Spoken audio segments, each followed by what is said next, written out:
Yo, Thought Warriors. What is up? Higher Learning is on. Is Ivan Lathan Jr. And it is me, Rachel and Lindsay. Two guests. Akbar Shahid Ahmed is going to talk to us about Iran. Gets all caught up. What's going on over there. Mark Kassen. Mark Kassen, my friend. Political thriller. Out. Premieres. Well, by the time you guys get it, it'll be out. But PH1.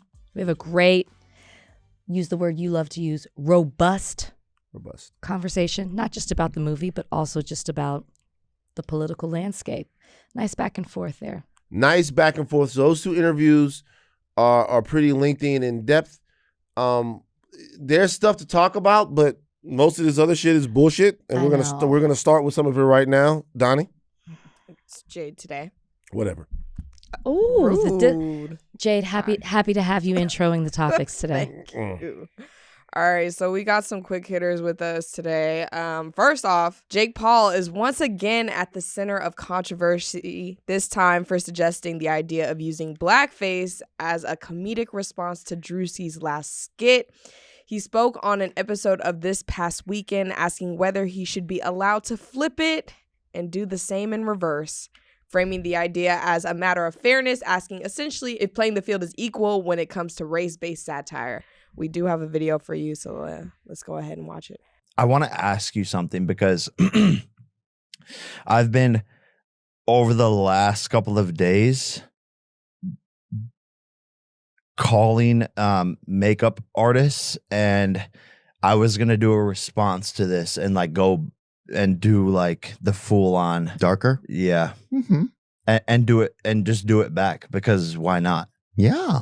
Like, are we on the same playing field? Like, I think if there's a way to do it, singing in well, even this sentence, but if there's a way to do it, I've been here many times.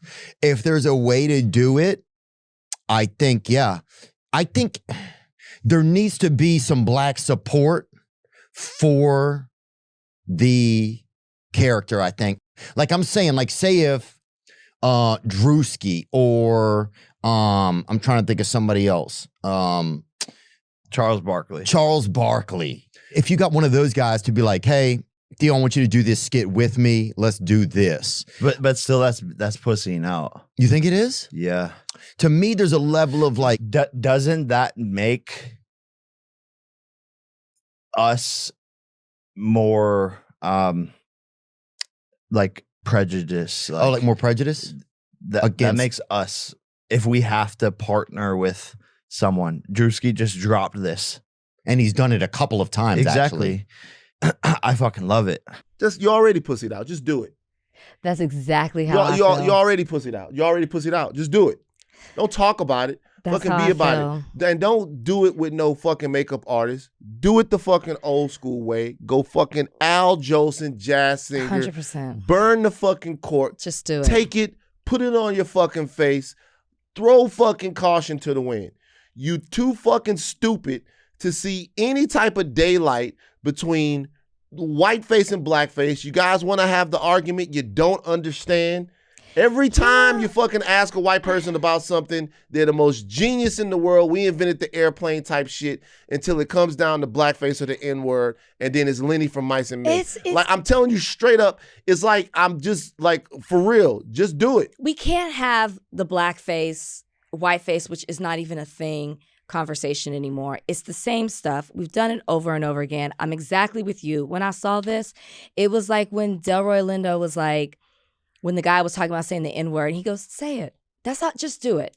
Just do it. And I don't think it's them not being smart enough to get it. I just don't think they care, right? In the same way that they fight so hard to say the N-word, why can't we say it? You say it. It's the same kind of thought that goes towards this. It's like, they don't like being told they are not allowed to do something. They don't care about the history. They don't care about the way it makes a certain group of people feel. All they care about is that they are told no. And they are not used to being told no. And so they want to find ways that they can do it. And so just do it. Don't sit here, which it sucks because we were literally having a conversation about Joe Rogan and Theo Von. And not that we were giving, really me, not that I was giving him so much, but was interested in hearing him take a stance standing up to Joe Rogan and putting humanity first. But there's a line there, because when it comes to Black people, he obviously doesn't care about putting our humanity first. So just do it.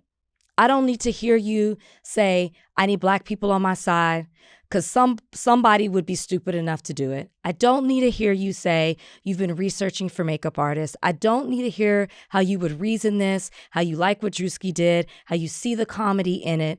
I don't need, just do it.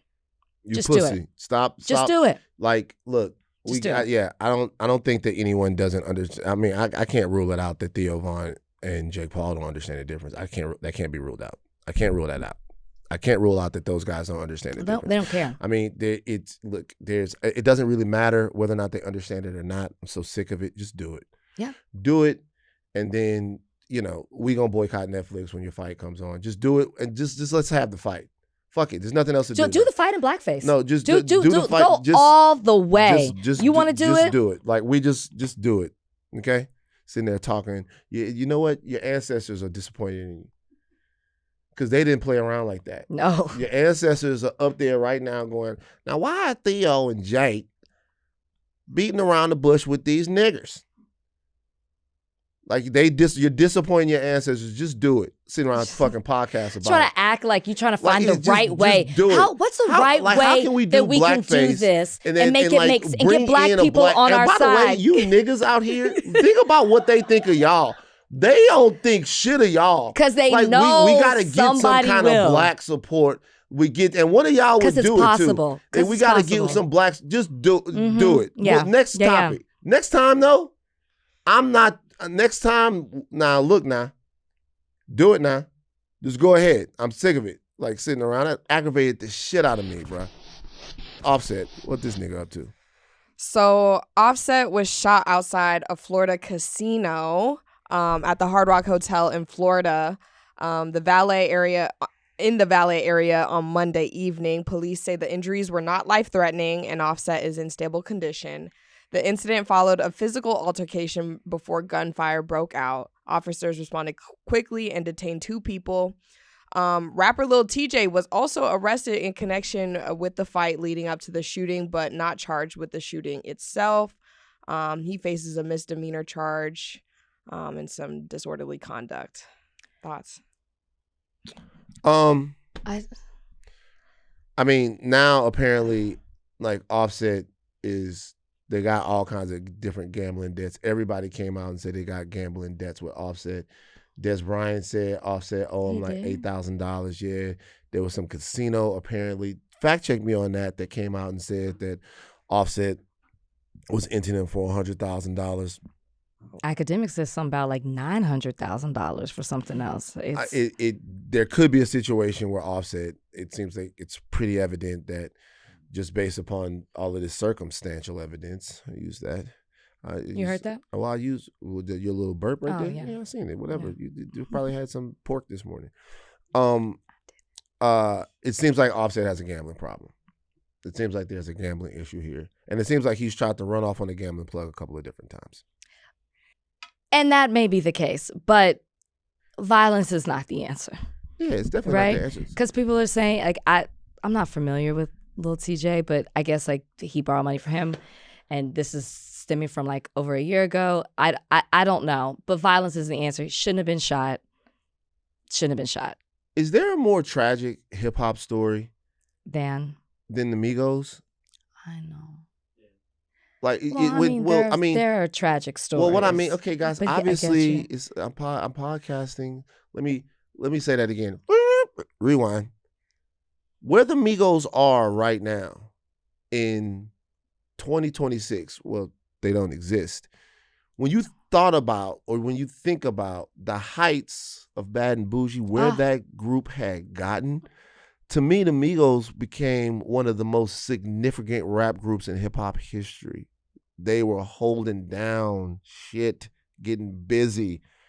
And with the tragedy that has befallen them, losing a group member, the animus between Offset and Quavo, Offset's personal life being in shambles, more tabloid fodder than music, Quavo not really having any type of focus or penetration musically. Like, if you'd have told me I know. in 18, 19, 17, if you'd have told me that this is where things were going, I wouldn't have believed it. Yeah. It's that is a tragedy. Yeah. To your point, I wouldn't have believed it either. Yeah, it's just I don't really have much to say on this. It's just. I mean, yeah, it's like, what the fuck, man? Like, by the way, what is the state? You know who I want to talk to? I want to talk to someone who can come on the podcast and have a conversation about the state of Atlanta hip hop. I argue that That's your guy, right? Killer Mike, yeah.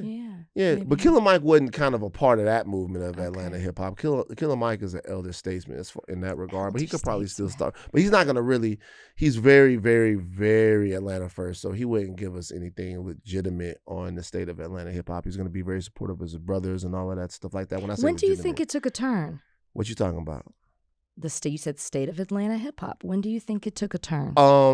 That's a good question, because QC had it, Thug had it, Savage had it. They had all different Future. They had all different types of acts. Maybe Thug going to jail. Maybe the pandemic. I actually don't know. That's why it would be good to have the kids, the children, the Wonder Twins over here. Like Atlanta seems like right now things are not as popping on the city. Like what happened? Jay, you a rapper? I kind of agree with you on the Thug tip. I mean Young Thug is like, especially before he got locked up, hottest out. Like Lotto's doing her big thing, Shout out to her. She's coming out with some stuff, but I do think Atlanta goes through phases. Cause I feel like it wasn't necessarily like 2000s, they were up. And then a little bit like in the middle before Thug came out, before Lotto got popping, before, it was kind of on the down end. And then it got back up again. Man. Now it's kind of down again. Atlanta started popping with Outkast and they ain't take a breath since. The trap shit was all the way through the 2000s. Gucci and everybody was going crazy. I will admit that before the rise of QC, maybe it wasn't to the fever pitch. Yeah. But their presence hadn't gone anywhere because at that point, the classic runs of your Gucci's T.I., well, Gucci might have been locked up, but your classic run of those guys was kind of petering out. Like that, and then as soon as those classic runs was over, here comes Thug, here come the Migos. Drake was a big part of that because City Girls were City part Girls, of it. all of that stuff. Like I said, all the QC stuff, Yachty, all of that stuff was popping, but different levels. And then it was other people out that was having hits out of Atlanta that were just like almost like one-offs. To me, your city is really popping in hip hop when you have a legacy artist, like that would be your future, like a legacy artist, like a top, this guy is the sound of a generation type guy. Then after that, you got A+ rap superstars. Those are your Thugs and your Savages. After that, you got like kind of working man rappers that have hits and shit.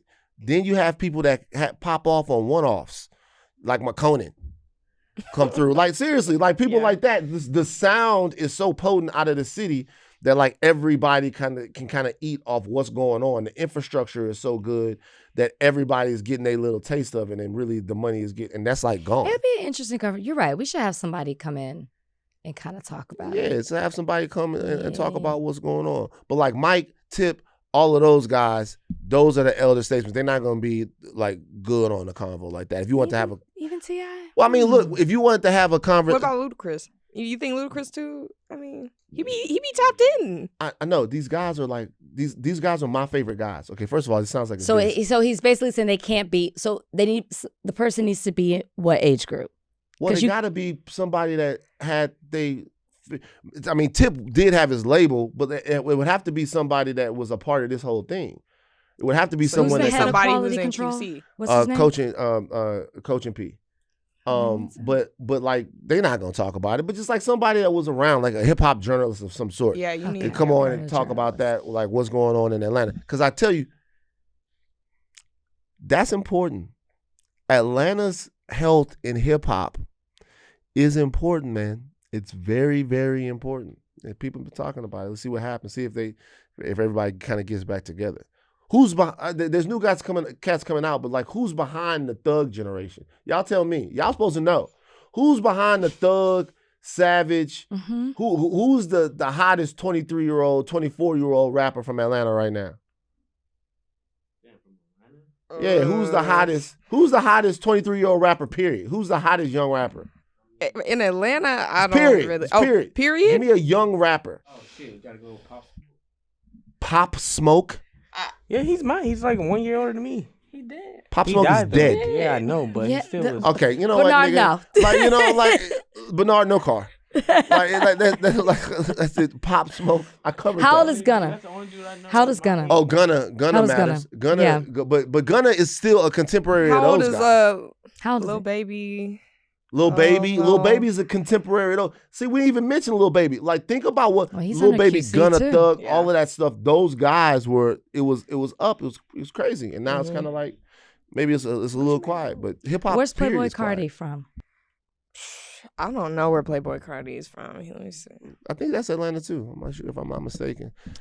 Because Look at us schooling the young folks. they don't know shit. And y'all definitely, I shouldn't Rest even in be peace, in the Pop Smoke. conversation. Rest in peace, He's Pop from Smoke. Atlanta. They don't- huh? Yeah, Playboy Cardi Cardi? from Atlanta. Look Look at- at we that. over here, look. Like a whole lot of red. Like it like they don't. You know what's like, guys? Come on, man. Like you guys are the younger generation. I'm 46 next week. You guys are the younger generation. We got to lean on y'all for like what the fuck is going on. And you talking about some shout out to Pop Smoke. Well, but you talking? Well, I don't know on that tip, but I don't Atlanta rappers. Like I listen to a lot of older Atlanta rappers, but new I couldn't So. tell you. Y'all don't like them. Oh, Well, not that I don't like All them. I just couldn't tell you. well, Come that's on. what it took a turn. See, Took a it took a turn. turn. It took a turn. All right, let's. We gotta talk about Iran. Akbar, do it. The happenings in Iran, it's happening too quick for us. We had to bring in the big guns here. We had to bring in the big guns. Okay. We have Akbar Ahmed joining us on Higher Learning. He is a friend of the show. You know, we have to talk about it. He has a book. Crossing the Red Line is the book. This book is the definitive account of the Biden administration's disastrous policymaking. A big reason why things have worsened under Trump. I guess this book, Akbar, thank you for joining us on the show, it establishes the framework for sort of how we got to where we are right now. Right. A lot of the choices that we see right now, Van, are linked to the military buildup under Biden, the empowering of Netanyahu that happened under Biden, and the fact that, my title is Crossing the Red Line, the fact that every single red line of the international system was crossed in Gaza. There were no consequences. And in fact, we see that model now being repeated in Lebanon, in Iran, and still in Gaza. I mean, there's still not really peace or justice there. So what I talk about in the book is how this is a bipartisan and really systemic failure of US foreign policy that we're now seeing the seeds were sown, and we're seeing the fruit of that now. And it's requiring a lot of reflection and reckoning that, to me, doesn't look like it's happening yet among Democrats or even Republicans.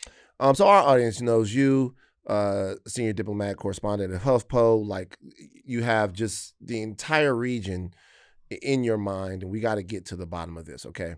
So since we've been gone, Kelly Clarkson type of situation, so much has changed, okay? There was a ceasefire that was agreed to, apparently, between us and the Iranians. When I say us, it's not me, God damn it. It's the Trump administration. It's the administration. It's this regime's war on the Iranians. But that ceasefire seems to already have fallen apart. Already the ceasefire has fallen apart. Why is the ceasefire falling apart, Akbar? So there's a lot of reasons why the Trump administration has failed to clinch the deal here. We know they want to get out of the war to an extent, but the two big reasons are, number one, they're still not approaching this with any kind of professionalism or strategy, right? So the actual issues that they have with the Iranians about Iranian uranium, about Iran's influence in the region, its ballistic missiles, all of these goals, they still don't quite know what compromises they're willing to make. And so that makes it really hard to have any kind of deal with the Iranians, who are of course, an oppressive regime, a difficult regime to deal with, but are at least clear about what they want from a negotiation. The Trump administration has gone back and forth on this about 50 times. The second aspect is Israel. And this gets back again to the book and to the kind of long-standing failure. Just like Biden before him, Trump is proving really unable to handle the US-Israel relationship in any kind of humane or strategic way. He hasn't been able to get Netanyahu to stop the massive bombing in Lebanon. And for the Iranians, that's a red line. They need to feel that Lebanon is part of that ceasefire too. So those are kind of the two big reasons. And so when we're here now looking at the Trump administration saying J.D. Vance is going to go there, Jared Kushner is going to go there, Steve Witkoff, okay, but the underlying issues are still not resolved. I mean, I'm a Pakistani. I look at the negotiations happening in Pakistan, and I think it's an important moment, and it's a big role for Pakistan as the mediator between Iran and the US. But we haven't seen either the Iranians or the Americans kind of show that willingness to reach a settlement. Yeah, it just seems like it's all just it feels like a headline, after Trump put these wild tweets out there where it seemed like he was trying to escalate to possibly de-escalate. Maybe, I don't know if that was his what he was trying to put out there or not, or his strategy, I guess I should say. And then all of a sudden we have this ceasefire that's announced. But to your point, one of the non-negotiables for the Iranians is what's happening in Lebanon. And Wednesday, 200 people were killed and 1,000 people were injured. And now I'm looking at updates right now, and it looks like that Bibi Netanyahu has issued an instruction to start direct negotiations with Lebanon. But when you have this happening, when there's this ceasefire, is it all, like I said, a headline? Is there anything real even happening? Right. And to your point, Rachel, Netanyahu has said we're going to start talking to the Lebanese. The Lebanese government asked Israel more than a month ago to start negotiations. That option has been on the table. The Israelis didn't take it then. The Americans didn't put pressure on them to take it. And Israel has not indicated that they will stop the bombing. So the bombing yesterday on Wednesday, I was talking to folks on the ground. It was terrifying, right? It was the worst bombing Lebanon has seen since 1982. And this is one of the most war-torn, fractured, vulnerable countries in the world. So when you have the Israelis saying, yes, we'll start talks with Lebanon, but we're not going to stop bombing, nor are we going to pull back from our positions, and you still have this historic US military buildup across the region. And again, I've talked to service members who are posted there, service members who are on their way there. There's a lot of confusion. There's a lot of, why are we being sent out here? Are we safe? Are we vulnerable? No, the Trump administration has put these troops still in harm's way, still in a position to attack Iran further. And I'm not hearing from sources inside the government any kind of plan or strategy to translate this from more than a headline, more than a PR announcement, which, as we know, Trump often makes these announcements with economic considerations at hand. Is this about getting the markets to calm down? Or is this about real peace, real dignity for Iranians, for Lebanese, for others? Vice President Vance said that it would be stupid for the Iranians to hold this ceasefire up because of what's happening in Lebanon or because Israel is into it with Hezbollah. Is there any scenario to you, any scenario where the Iranians cut bait with Lebanon, with Hezbollah, and let them go it alone and say we're going to take this deal with the Americans and not care about what's happening over there?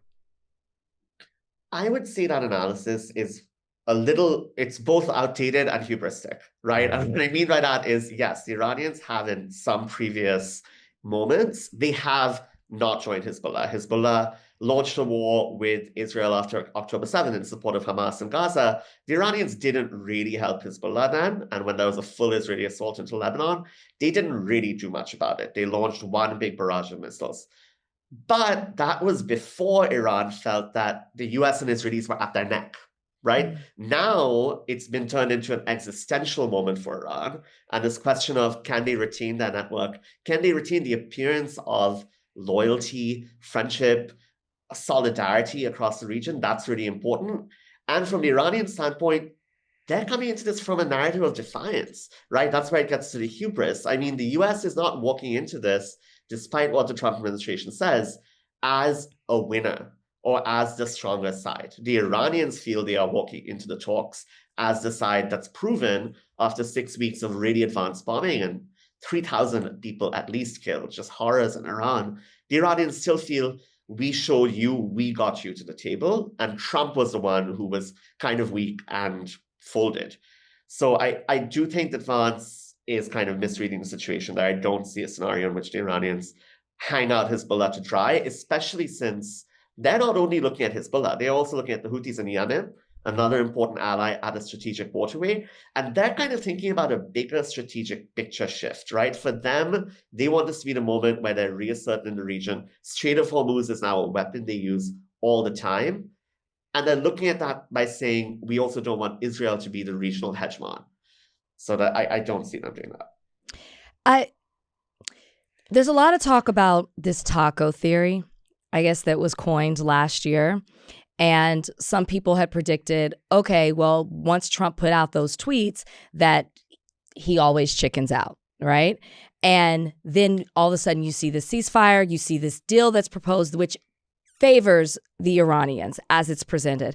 How likely, based on what this is already doing, not just to the U.S., but globally, how it makes the United States look when it comes to economically and politically the impact that this could have on Trump, how likely do you see him agreeing to the deal that's presented to him? And if there are certain things that you think that are non-negotiable, what do you think those things are? Yeah, I think he definitely feels that economic pressure a lot, Rachel. I mean, you see this in not only US inflation, but the European Union is slowing down, Asia is slowing down. That's why China got involved to kind of encourage the deal at this moment. He doesn't want to be presiding over a global recession or be blamed for it. But I don't see shifting around him the kind of culture of yes man. So again, talking to people inside the administration who have painted the picture to me of like what these discussions look like around the president. People are not really telling him you should change course and here's how. Maybe J.D. Vance might try to do that in this moment, looking at his own political future. I don't think Trump cares that much about J.D. Vance's political future. The non-negotiables for him, could I see him agreeing to some of Iran's demands? Yeah, a little bit more than a standard American president might. For instance, you've seen him come out and talk about maybe the US and Iran could have a joint venture to charge the ships crossing this strategic Strait of Hormuz, which is just unreal to think about both as a possibility given their rivals, and B, this was an open strait. It was free a month ago. I could see Trump trying to make concessions on those things, but there I think he's overstating how easy it would be for him to do that in Washington. I mean, I'm sitting here in DC, you are surrounded by Iran hawks, by people who are creatures of the military-industrial complex, and are going to push back really, really hard if, for instance, Trump tries to make any concessions on the sanctions relief that the Iranians want. The Iranians want every American sanction pulled off. I don't know how Trump can realistically make that happen, and I do think people in Congress would very quickly slap on more sanctions. Oh, now so Congress would get involved in something. Now, this is a consistent thing on Congress, right? You'll see them assert themselves for more war, very rarely for less war. Of all of the demands that the Iranians are making, are there any of them that you think they would be flexible on? They have said they want to continue in enriching uranium. The administration says that's a red line. They want to continue their relationship with Hezbollah. The Israelis are going to say that's a red line. Like the Strait. It seems like there's nothing but goddamn red lines in the entire deal. And it would almost have to be the United States that will be willing to eat a little crow here. Is there anything that the Iranians are going to go, okay, we didn't get obliterated. Our regime is still intact. Will declare victory and get back to some degree of normalcy. What do you think? I think the enriched uranium one, which is, again, it's so interesting how that was the fundamental issue between the US and Iran for so long, and Trump hasn't addressed it at all with this war in any way. It has not changed. I do think the Iranians, if the US were willing to respect their right to enrich uranium, which is something really important for them, they feel, why should we be singled out as a country that cannot do this, given that we've said we won't build a nuclear weapon? If the US were to recognize that, the Iranians have indicated for a long time, they would be open to a regional enrichment consortium. So some kind of structure with some of their neighboring countries, maybe the Saudis, maybe the UAE, maybe Qatar, maybe Kuwait, and do it that way. And I think that could be a medium. But again, I think the Trump administration and the Iranians, to an extent, have made that a lot harder than it was before this war. Because as you've seen the footage, I mean, Dubai, Doha, Kuwait, they have been attacked, decimated in some parts by the Iranians. So the mistrust with Iran's neighbors is also very high in a way that it wasn't before the war. But that's a place where I could see them maybe come towards a concession. I could see them maybe come towards a concession on limiting influence to some degree in the region, but they're not going to be willing to pull back the way that the US and Israel are saying. It seems that any enrichment in any way, shape, or form would just be a remarkable political defeat for Trump. It seems like he has said zero uranium enrichment. Zero. And he wants it to be zero because he wants to defeat the narrative around the JCPOA, which set enrichment level limits and stuff like that. And they were still doing it. They had a secret clandestine operation to build nuclear weapons, and Obama was too fucking stupid to see it. All of that stuff like that. And it seems like Trump would be opening himself up to that type of scrutiny if he allowed them to enrich with me and Rachel, like with anyone, right? If he allowed it in any way, shape, or form, it seems like that one is the biggest non-starter. You don't think so? He made that test for himself, right? I mean, he did not have to make this a line. And that also speaks to this question of why did he send Steve Witkoff in and eventually then Jared Kushner instead of any kind of technical expert, right? There are people who have been working on this, as you say, going back to the Obama era, nonpartisan, professional career people.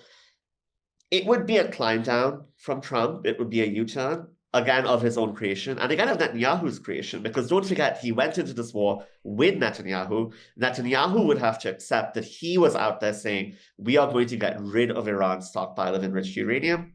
Hasn't been touched, hasn't changed at all from the war. Instead, thousands of people, again, are dead, and many Israelis have been traumatized. Some Israelis have been killed, and the country as a whole is just rattled. It would be a climb down. I don't see what else Trump could do, because for the Iranians, that is core. I mean, that is kind of that central issue here where they feel not only is it about their respect on the world stage, it's about their self-defense at this point. And this gets to the broader question of what message has the US sent now from this war. It's a message of maybe this wouldn't have happened if you had nuclear weapons. And that's something that, Kim Jong-un, who hasn't been attacked ever by the Trump administration or the US, can sort of turn around and say, Pakistan, again, a nuclear power, has not faced these kind of attacks. So maybe the Iranians, from their standpoint, are feeling, I do think they're still firm on this. We will not build a nuclear weapon. That's in that 10 demands. Right. Yeah. But there are certainly elements in that system who feel the ultimate safety, we do now have to consider it. Maybe we need to keep this uranium and this right to enrich because one day we might need a bomb. I keep thinking, and I was trying to look at this, Operation Epic Fury started into February 28th. And when it started, it was all about the message that was being told, and we talked about it here, and the way the Iranian people across the world were responding about this is going to be different, we're going to be free, there's going to be a regime change. And I'm looking at this 10-point plan, and I know we're far from that now, right? Because there's really no way that the U.S. can really do that and claim success in the way that they want to. But nothing in the 10-part plan seems to be about the people. Can you speak to that? Yeah, there's no mention here about human rights. There's no mention about the massacres of the protesters. I mean, Trump said part of his reason for maybe even considering attacking Iran was to punish them or deter them from the massacres of protesters, right? That hasn't happened. You haven't even seen, I've written about a case of an Iranian American. There are several who are held in some of the most notorious prisons in Iran, really vulnerable, really worried. You haven't seen the Trump administration even make that an issue in the talks. So the human element is totally missing. Any kind of sanctions relief on specifically humanitarian grounds has not been proposed by the Iranian side. And you haven't seen even, because the Iranians know, this is kind of where the broader question of degradation of the world system, which really I would argue was sped up because of the Gaza example. All sides now feel it's a race to the bottom, right? So if the Iranians were to say, let's open up calls for accountability for the US strike on the school, right, for the US killing of civilians, they would face their own scrutiny. And so the kind of tacit, dirty agreement in this entire negotiation is, let's all of us, Iran and the US, kind of put that question of people's human rights, accountability, justice, put that to the side. Okay. Forget about the political implications here.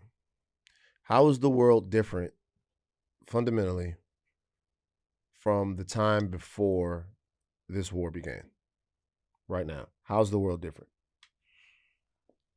We are all poorer because inflation is necessarily going to continue, and that's not changing. The EU economic chief came out today and said, great, thank you so much for the ceasefire, but we are still going to face a serious slowdown of our economic growth and a serious increase in our inflation. And the US is just so much weaker strategically. And it's weaker strategically in a way, people will say, well, the US did the Iraq war, or Trump has done these things, and there hasn't been that blowback. In my mind, and talking to a lot of European contacts in particular, the US, because of this policy, has looked so unrestrained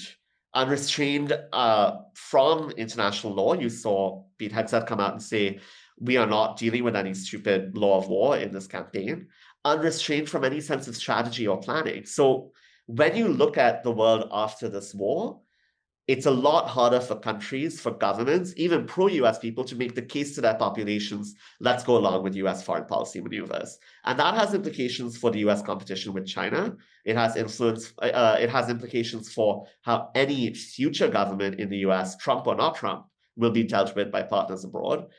And how the world has changed too is that this is the biggest push, a big push of the Trump administration has been to pull us back from that kind of era of free trade, open immigration, greater global integration. This is a big step away from that, because not only was it because of Trump, but now the Iranians have said, you know what, the whole trade system is totally different. We are going to continue control of the Strait of Hormuz, and we might even exert control over the Strait of Bab el-Mandeb on the other side, so your global energy supplies will never look the same. And so for anyone planning in industry, for anyone planning even in Asia, life is very, very different. The parties are such far apart on core issues, as we've talked about in this conversation. Is escalation inevitable at this point? I really worry that it is. I worry that at the end of 2 weeks, or even before that, we will be back into some kind of open conflict and probably an escalation, because it will, in Trump's mind, what he's consistently shown is that he only feels that pressure can get him more concessions, that he's not interested in detailed diplomacy or equal diplomacy, right? I mean, and again, this goes back to the question of Iranian concessions, US concessions. Trump is not a compromise negotiator. He's a zero-sum negotiator, which the Iranians are not going to take in this moment. So I do worry that we'll be at a place of great escalation sooner rather than later. And the thing I can share too is, I was talking with some sources on Tuesday when Trump was saying, I'm going to bring down the entire civilization. One of the most chilling things I heard from within kind of the US military establishment was the target list that they had developed that night, before Trump did taco, as you say, but the targets they developed were there and they were huge. And what this person alleged was that they were global, right? They were really wide. They were beyond the Middle East, potentially targeting Iranian or Iran-linked assets in all kinds of places. That person said, look, okay, maybe we'll wait 2 weeks. The point is the plans are there, the troops are there, and the real risk is there, and we're with the same people who got us into this. So I don't think the cavalry of a more rational, more peace-minded group is coming in anytime soon. Invading Iranian interests where? Outside of Iran? broader than the Middle East, right? So there's Iran-linked, for instance, cells. Certainly there are in Europe, in Latin America, even potentially in Southeast Asia. So maybe the US could target some of those through intelligence operations. Of course, the Israeli factor comes into that too. You've seen Israel previously target Iranian personnel, nuclear scientists, all over. So execute attacks. Wait a minute. What kind of attacks are we talking about here? Are we talking about targeted attacks with special operators, or are we talking about CIA shit? Are we talking about direct military action on foreign soil to hit Iranian targets all over the world? My source didn't go into that level of detail, but I would suspect it's more in that more narrow intelligence realm, right? Yeah. Potentially even cyber realm or something like that, but not troops on the ground, right? Globally. But just basically a broader, more versatile offensive. That I see what you mean. All right. Before I let you go, at least for me, I don't know if Rach might have a. When you say escalation, are you saying ground troops, or are you willing to go as far as some people are with the tactical nuke option? I would say that certainly the tactical nuclear option cannot be fully ruled out. I do think that what they have prepared is more like ground troops. Okay. And there are more troops heading to the Middle East right now as we speak, right? They dispatched more troops just before this. So again, they've positioned these places. And when you do, this is kind of a consistent problem with US foreign policy. When you have a hammer, everything looks like a nail. If you've just built up this huge force buildup, and the Iranians are saying to you, by the way, we want to see the US withdraw from the region. We want to see bases withdraw. Then you add in that layer of Trump potentially feeling embarrassed. Then you add in the layer of Israel and some Gulf Arabs, particularly the UAE, who are really, really anti-Iran, saying, look, President Trump, you need to demonstrate a show of force. You gave the Iranians a chance. They didn't compromise. They didn't make concessions. That's where I think you have a recipe for a really scary, big escalation, which I don't think would be easy. But certainly military planning has been really hard, and saying no to the president and to Pete Hegseth has become really, really hard. They've pushed out a lot of the people who, again, are professionals, people who were in line for promotions. And you see a battle going on right now with the Army Chief of Staff and Pete Hegseth. So, yeah, dissent is very hard inside this administration. I lied. One last question, yes or no. Do you think the fire on the Gerald Ford was an act of sabotage? No, and I can't say more without more reporting. Okay. There's some thoughts. If you guys haven't looked into this story, there was a fire on one of the ships, and the ship has been deployed for a long time. Some people are saying that perhaps the sailors on that ship could have potentially started that fire to take that motherfucker out of commission, which might indicate a morale issue or some dissension within the American fighting force, which you would have to believe there would be some of that. Yeah, as this that would is a make very, sense. very okay. Listen, once again, the book. You guys gotta get the book, even if it pisses you off. All right, I know we supported the Kamala Harris ticket, but you guys gotta get the information. Look, I'm just telling you what people are gonna say. I'm telling you what people are gonna say. I want to read Akbar's book, Crossing the Red Line, is the definitive account of the Biden administration's disastrous policymaking, a big reason why things have worsened under Trump. We have to do it. We have to do the work, even if the answers some of you guys don't like. I already know what I think. Akbar, thank you for joining us. Thank you, always. All right, before we get to Mark, we speculated that this might happen. They canceled the Wireless Festival. But it's why they canceled it. Talk about it. I think is the most interesting thing. Jade? All right, yeah. So Wireless Festival has been canceled after Kanye West was denied entry into the UK. The UK government blocked his visa over past anti-Semitic remarks and controversies, deeming his presence not in the public interest. Kanye, had been scheduled to headline all 3 nights, making him central to the festival's lineup. With no viable replacement on short notice and mounting backlash, the organizers opted to cancel the event entirely and issue refunds. I didn't see that one coming. What? That they would deny him access into country. UK. Yeah. Now, I thought, okay, if enough, when we talked about it, enough sponsors pull out, they might not have the funds to do the concert. Someone who runs Wireless Festival came out about their disappointment, and they stood behind having Kanye West. So it seems like they were never going to remove him. Mm-hmm. And this is when UK stepped in and said, well, then we just won't allow him access into the country. Yeah. Have you ever seen that before? Yes. For a rapper. For a singer. Who? We did a story at TMZ, and I think Chris Brown wasn't allowed to go to Australia. And what was it? Because of domestic violence and wow. stuff like that. I think, if I remember correctly, Chris Brown denied entry into Australia. He was effectively banned in 2015. Yep, I'd have been at TMZ. He was denied visa to tour in Australia. So it happened before. Touring. Sorry, yes. Yeah, it was to come in there and do stuff. I remember that it was based upon character, and they said Chris couldn't come in there. And it's 2015. It wasn't as far removed from the Rihanna thing as people are now. When I say the Rihanna thing, I mean the brutal beating of Rihanna. Shouldn't say the Rihanna thing like that. But so yeah, that I've seen this before. I'm interested in how Ye will respond to this. I don't think he will. Well, he responded insofar as saying that like he's willing to do whatever work that he has to like get to whatever healing point that he needs to get to. Prior to this. No, he said this. Oh, for this? Yeah. Okay, he said it again. I don't know if he had said this after, but he said this in response to all of this. Okay. Which for him is probably the best way that you can respond. Yeah, to I mean it. that's what he said in his apology. Right. So if he responds in any way that's like hyper rebellious, which is his MO, it might make people think that he's insincere. Sure. About what he said.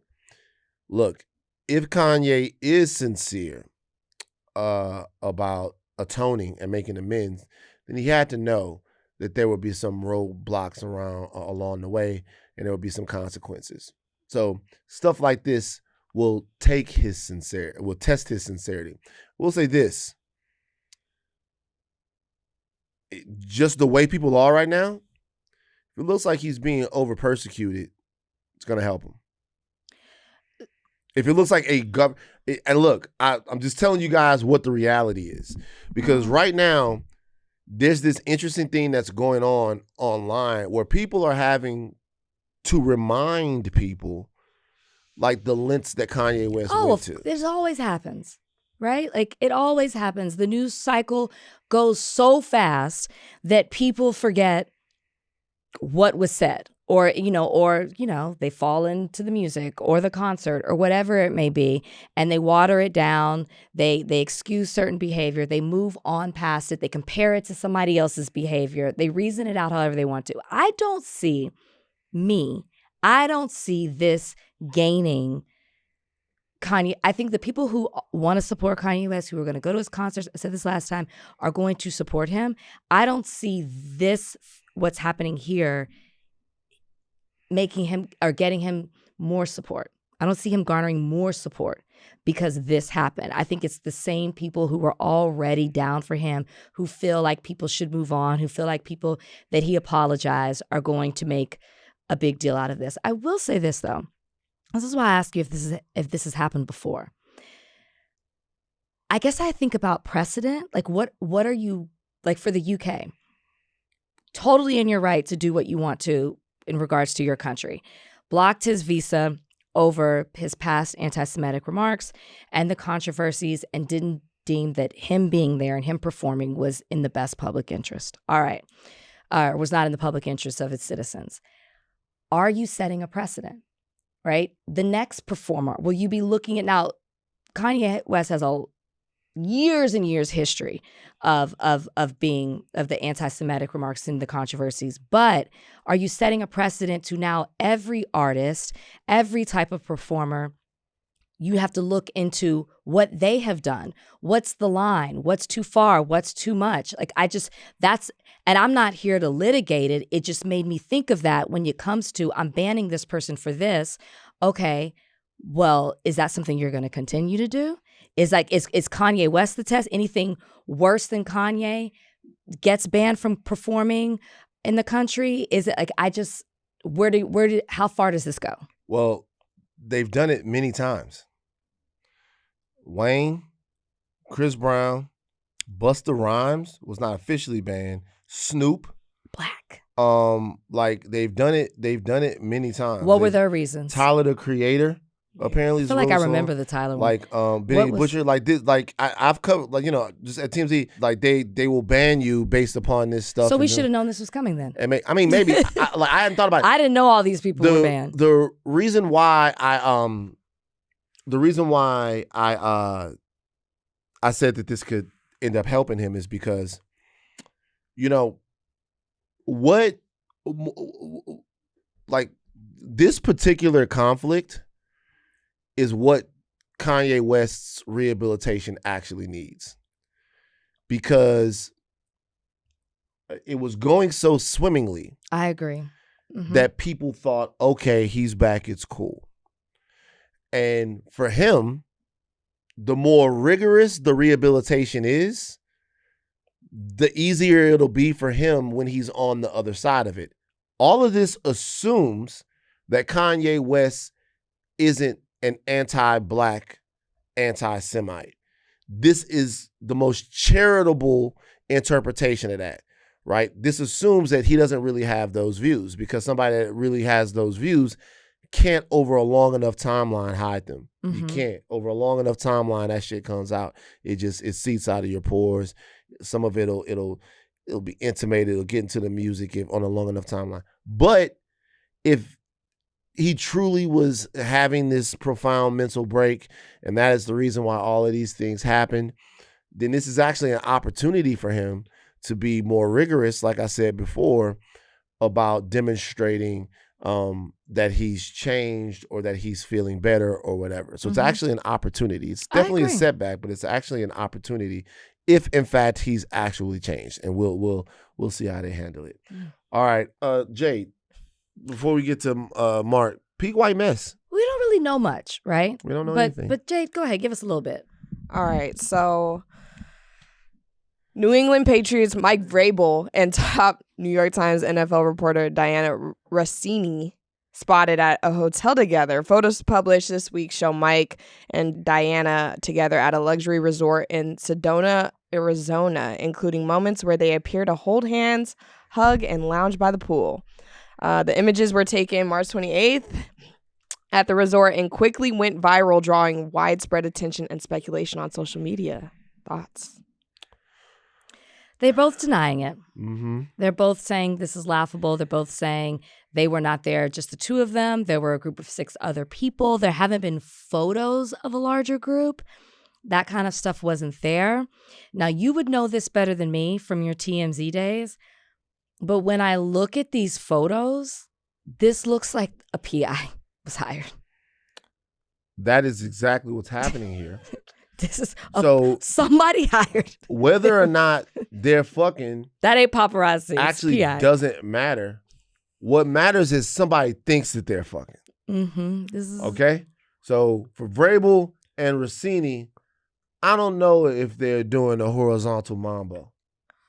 Like, I don't know whether or not he's taming the beast with 2 backs. I don't know whether or not he's getting a little slaughter. As my man Bryant would say, whether or not he's striking. B used to be like, yeah, I'm striking that. I like Dianna. B tried to make it, shout out to Brian Clark. B tried to make striking catch on, but striking was too much even for the player approval. Like, we can't call it striking. Yeah, so don't bring it in here. Like, we can't call it striking. But that was a B, man, he's probably striking. He told that to Ian. So Ian had this girlfriend, and the girlfriend had a friend, and Ian was like, nah, I don't think they doing anything like that. And B was like, nah, that nigga probably striking. Ian like ran out of the party. Yes, because striking sounds violent. Well, it looked, okay, football's a violent game. So look, here's the deal. Somebody thinks they fucking know. Yeah. There's no reason. I had this conversation while we were doing the Rewatchables live show in the beautiful city of San Francisco. The reality here is that we know who Mike Vrabel is. We know who Dianna is. We know these people. But if Mike Vrabel walked into Sycamore right now, would you know who he was, Jade? Absolutely not. Bernard? Nope. You would. I would. But a lot of people. And I know Diana. A lot of people. Oh, that's your friend. No, You I holding know water. her when I was at ESPN. Did you ever see Vrabel around there? Stop that. No, I did not. We're not Did you friends, see- but like I know You her heard what y'all as- were. No, see, I shouldn't have said that. I know better. She had 6 him years saved. in, I know better. She had him saved in her No, phone she's as Popeyes? super cool. No, she's super cool. She's funny. She had him saved on her phone. And a great reporter, like a respected cleaners? reporter, which the Athletic came out and said they defended her professionalism. Look, and I'm called not that, like, judging her No, at I know. all. I just have to say that. I'm I saying- respect her. I'm saying she craft, probably got and him she's- saved in the phone.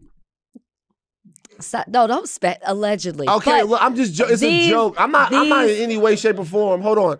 I'm not in any way, shape, or form judging, because y'all know I don't do that. These are like, remember when the TJ Holmes and Amy Robach Fuck I'm talking pictures came out? Like that was clearly, and it came out that was the case. Yeah. Somebody hired, Yeah. and that's what these look like. To your point, you don't just say like, oh shit, that's Mike Vrabel. So- That's Dianna Russini. Like you don't do that. So in this situation, I'll tell you another thing. Apparently, this is some type of NFL get together. So they're not just at this hotel together. This is some kind of NFL get together where it's like the owners' meetings or some kind of competition committee meetings or something like that. There's some kind of meeting that's happening at this hotel in Sedona. Okay, so Sedona, very beautiful. But this rendezvous or meeting is supposedly happening 2 or 3 days before everybody else is supposed to get there. oh, that's what they said. That is what's being said. Well, And so what they are saying is that no. perhaps somebody knew that, she had him saved in her phone as McDonald's. And it's so like, so she No. got to get a Big Mac a couple days early. No. Put it under the warmer As light. you just said, Sedona is a beautiful place. Yeah. People go there to vacation. They go there to escape. They go there to reset. Right. It is a peaceful place. So it makes all the sense in the world when you're at a conference or you're at something, a work event, that you go a few days early or a few days after to enjoy all of it before it all goes down. So it is very likely that both of them had that same idea. Because it's not like it's an uncommon thing of, you know what, I'm just going to get down there a few days early. Oh, shit, Mike, great to see you. You came down here early to just like relax and chill out. Yeah, before we start OTs and all of that, like before we get into it, yeah, like makes sense. Oh, cool. Oh, they've known each other for years. Seasoned coach, player, seasoned reporter. Makes all the sense in the world. All the sense in the world. To quote The Athletic, these photos are misleading and they lack context. I'll be honest with you. Maybe they do. Hey, guess what? Higher learning audience. Maybe they do. Maybe they do lack context. I can tell you what, wouldn't want to be them. I wouldn't either.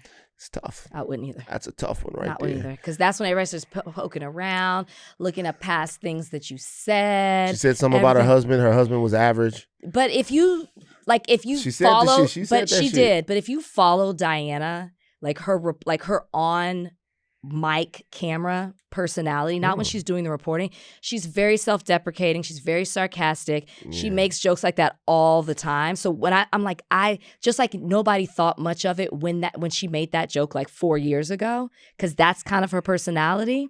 Now they're doing it under a different lens. It's like that's also kind of who she is. I'll tell you something. It's interesting. You know what's interesting? It's interesting who you defend.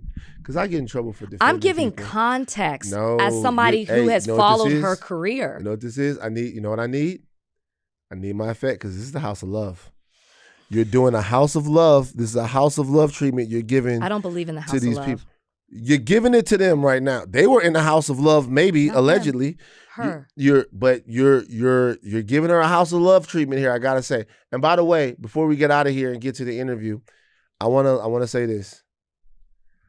I have gotten so much feedback and love from all of the people out there that said, Van, you are right. Oh, Rach Lord. got beef with the AKAs, and you kept saying it, and Rach gaslit you for 2 years. And then when it was time, when Rach saw the opportunity to put the knife in and watch the pink and green viscera of the AKAs pour out of their light-skinned bodies, Rachel took Damn, the stereotypes. first chance. Stereotypes my ass, nigga. I seen them. It is like Rachel took the first chance. And did you see the AKAs in the comments that were none too pleased? First off, None too pleased First off. with how you carried on about first them. off, you I stereotyping AKAs as only being light skinned Didn't say is only. wild. A lot of them are though. is Is what it is. wild. Is Is what it is. wild. I'm just gonna let that one sit there. Well, I don't give a fuck. and stop trying I'm to just gonna move let the that sit with goalposts. it. No. 'Cause that's But- deal with your shit. Deal with your shit. Did you not spark up an elephant versus Pearl War? Guys. What I did was call a spade. That is, please, is that supposed to be elephant? That's elephant. That's AKA. What I did was call a spade a spade. Racist term. Like, is it? Not really. I was like, wait a second. I literally said nothing but facts, right? What the fuck are you talking about? That's like she's doing it again. Trick That's not Daddy true. performed. I know that's not. His that's not name what is you Trick said. Daddy. Okay. He no. was wearing your colors. But there is no, like, if this happened to the Deltas, first off, I would try to come up with something to reason it. I'm not even gonna lie, I would. But I would be laughing at the same time. So shout out to the AKAs who get it. Shout out to the AKAs who were like, damn, we got to take the L on this one. Or not too much, Rachel. You know, it's all love. It's all love. Y'all would make fun of us. I'd have to laugh at us too and be like, damn, we messed up on that one. But the AKAs who took it to heart, who attacked my personal appearance, who attacked the divorce that I went through. See? This is what I'm talking about. What are these principles? We would never. See, she's doing it again. We would never do this. I mean, I couldn't even wear my wig today because of what happened. They snatched it. Not just snatched it right Snatched it up. right Had to there. go all natural today. Just couldn't even. I mean, imagine being that upset over Trick Daddy performance. You see, I love this.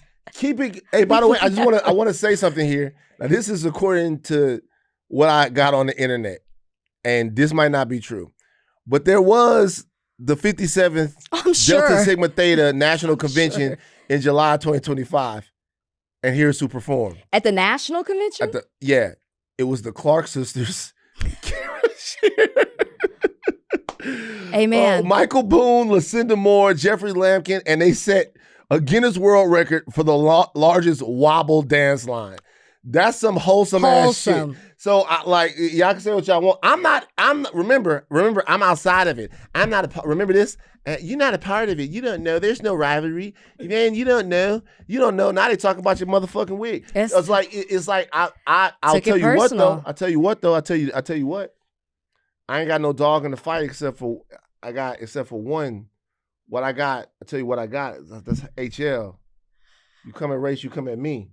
It don't matter. They can come at me. It don't matter that she was on y'all side when it was about, and this Sigma. Shout out to all my Sigmas out there. Shout out to all of you. Shout out to the Zetas and SG Rose. They in the comments like, we just gonna sit back and watch. Yeah. Shout out to the SG Rose too.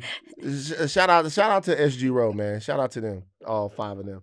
So see, you take shots. I'm joking. It's all love. Me too. But I'm not in it though. I need joke. Everybody to lighten up and take a joke. I could because joke. Guess what? I love SG Rose. I'm gonna do it again. Right? I'm gonna do it again. See? I love it. It's funny. Hold on for a second. Funny. I know that the audience, I know the thing is great to be like, I get it. It's great. I'm the punching bag of the pod. It's great to be against Van. I get it. I understand that. Can y'all just admit that I was right about this? Just one time. I admit when I'm wrong. Can y'all just admit that I was right about this?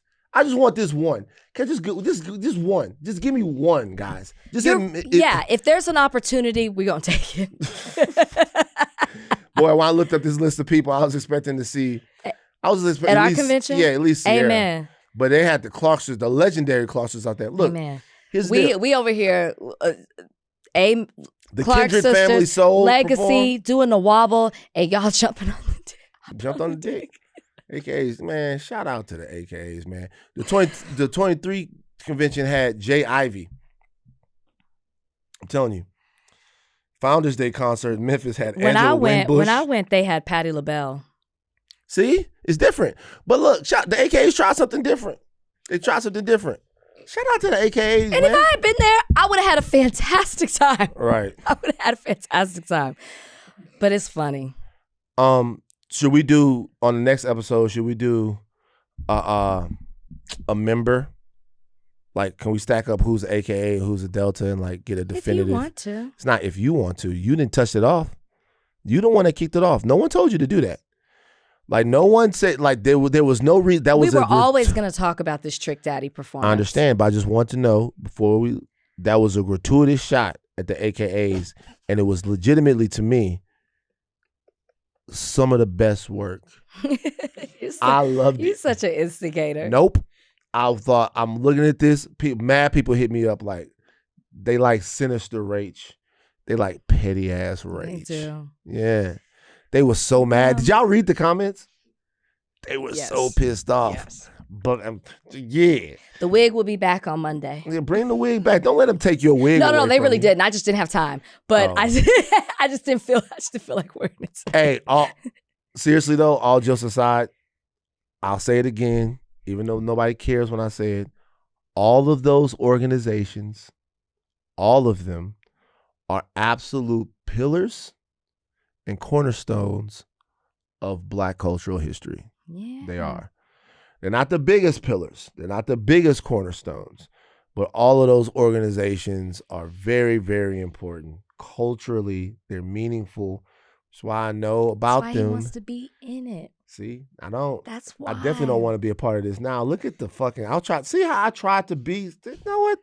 It's But good. what Now you said was beautiful. Now we're gonna get back to it. Now this is what I don't want to be a part of. This is a boule battle royal between the Jack and Jill. See, you was in that shit. You was in that shit. In the boule. Your dad? We've talked about this. Oh man, it's crazy. All right. Interview with Mark Kassen on the other side of this break. All right, we have a treat in studio today. Someone, my friend. We'll start with that. But you're so much more than just my friend. You are a Golden Globe and Emmy nominated filmmaker, director, playwright, and actor from New York, Syracuse. I don't know, he can get into the sports part of that with you. But you are here today to promote, well, you've done so much more. We were talking about it before. I mean, you've produced series, like I said, playwright, all of that. But we're here to promote your new movie, PH1. Or you say PH-1. How do you say it? PH1. Okay, so yeah. PH1. PH1, you're here to promote it. We're going to talk all about it. We're going to talk about everything. We're gonna get. Are you ready to go? I'm ready. Listen, there's a few people that were nervous for me, but I'm super psyched. Who was nervous for you? I'm just kidding. I was about to say. What do you got going? Yeah, I shouldn't have started there, right? No. We're happy to have you. I mean, you guys have met before, but I feel like it was in a really crowded room. So I don't know. My birthday party, the 40th. Was the 40th? It was the 40th. Oh, yeah, that's the 40th. Yeah. Remember it took a turn after 10? It did took a turn. Everybody was on like one level. Yeah, and I think we went to the other Everybody level retreated. and then we left. I think that was. If I have a birthday, that will be You were happening. very well loved. You were celebrating. Everybody was in there going crazy. Yeah, if I do it again, that won't happen this year. But yeah, you guys have met before. So we're happy to have you on. Thank you so Happy much. to talk all things about the film, which is great. Thanks. I was told to tell you that our friend who will remain nameless, loved the coloring of the pot. Like, loved the way it was shot. That means a lot. Loved the color of it all. Wanted me to make sure that I tell you that. Thank you. But I want to know what originally inspired you to do this film. And was there like a specific moment or issue that you were like, I need to tell this story? Well, most of the things that I've made tend to use a couple things. Media as a character. Mm-hmm. You know, I did a play years ago called Little Willie about the story of Adolf Hitler's nephew. True story about Adolf Hitler's nephew. Hilarious. But it dealt with this guy who who was obsessed with the character of himself and how propaganda was used towards him promoting himself first to his uncle and then to America, and then how that was sponsored and sold and these lectures were sold.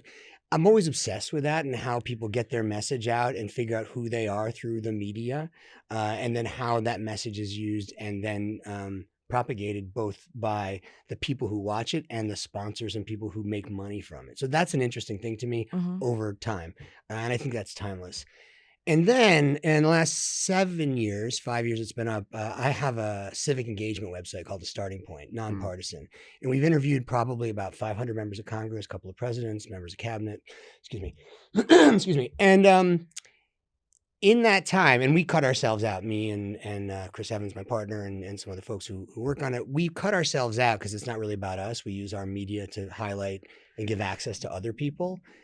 But I've gotten to see a lot of stuff from when people get elected to the time they get reelected. And then the dance between them and the characters they play. Well, I would say their mission, and then the characters that they play to enact their mission. Yeah. And then there's this kind of interesting sort of chart that happens where those two things split because, well, how do you pass something? How do you get your mission if no one's paying attention, right? And so things like this, things like social media, you guys are not a stranger to this as well. You know, getting your message out and hyperbolic speech and behavior is useful, but also turns on you. And oftentimes by the time some of those people get reelected or go to get reelected, the character and the message takes precedence over the thing.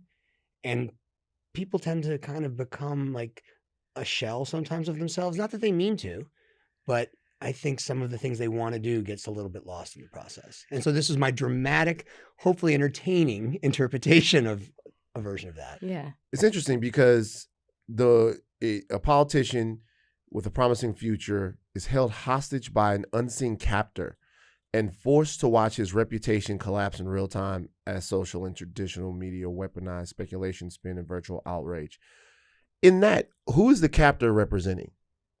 Who is capturing our politicians and forcing them to watch their reputations disintegrate?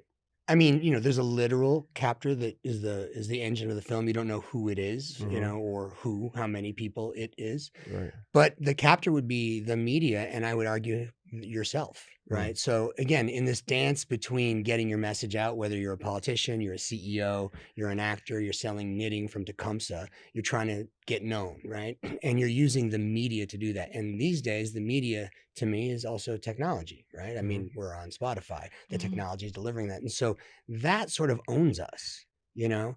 And I think the captor in this is the thing that owns him. The thing he's most trapped by is the media. In the beginning of the film, he's very obsessed with his image. All these things are going great. He's loving it. He thinks he's gaming the system. It's all going great, like many people do.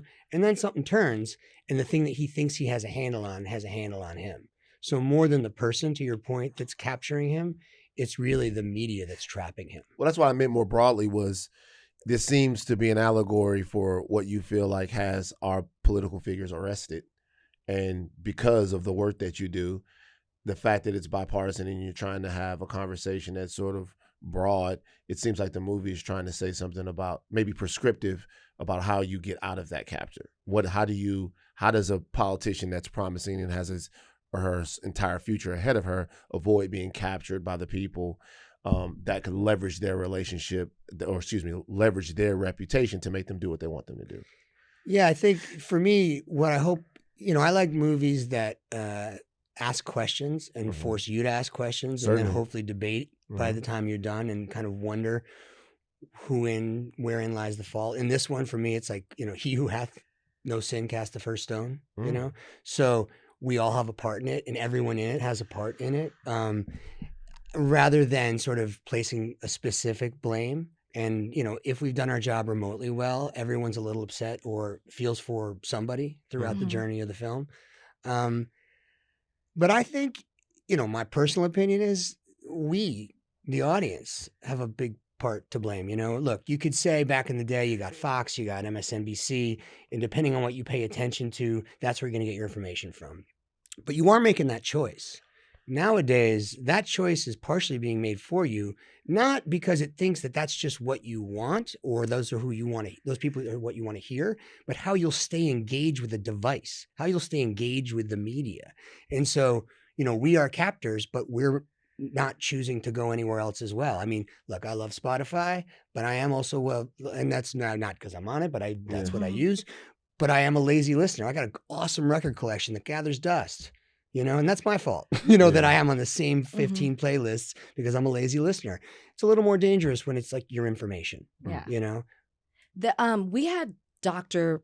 Butch Ware on the podcast, who's running for governor here in California, and he used the phrase, whoever funds you runs you. And I don't want to say too much because I want people to see the movie, but like there's a moment where you're having this conversation about, private money and, like there's an intention from the politician, but then there's this conversation of like, well, you have to engage with private money in order to do the work that you want to do. Were you trying to send a message with that? Because, without saying too much, it's like it doesn't quite go, like things don't happen the way that he thought that they were happening. Right. Like, were you trying to make a message about private money when what funds politicians with the system, right? All of us are subservient to something that pays us, and we all make these Faustian bargains. And I don't think that any of this stuff happens in these grand gestures. It's usually death by 1,000 paper cuts.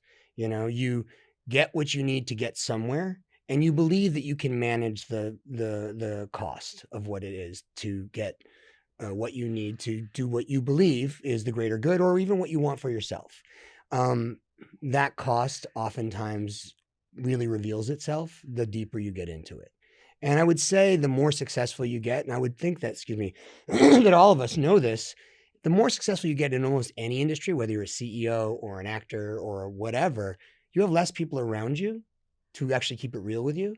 And so they only help you recognize the best of what something could be, right? And then as you get into it, they kind of go away once there's real problems, because the choices are yours. And I think that's kind of what you're watching. The system of politics or government is tough, man. When we would go and you go down to DC, they fly in usually on Tuesday and they fly out usually by Thursday night or Friday.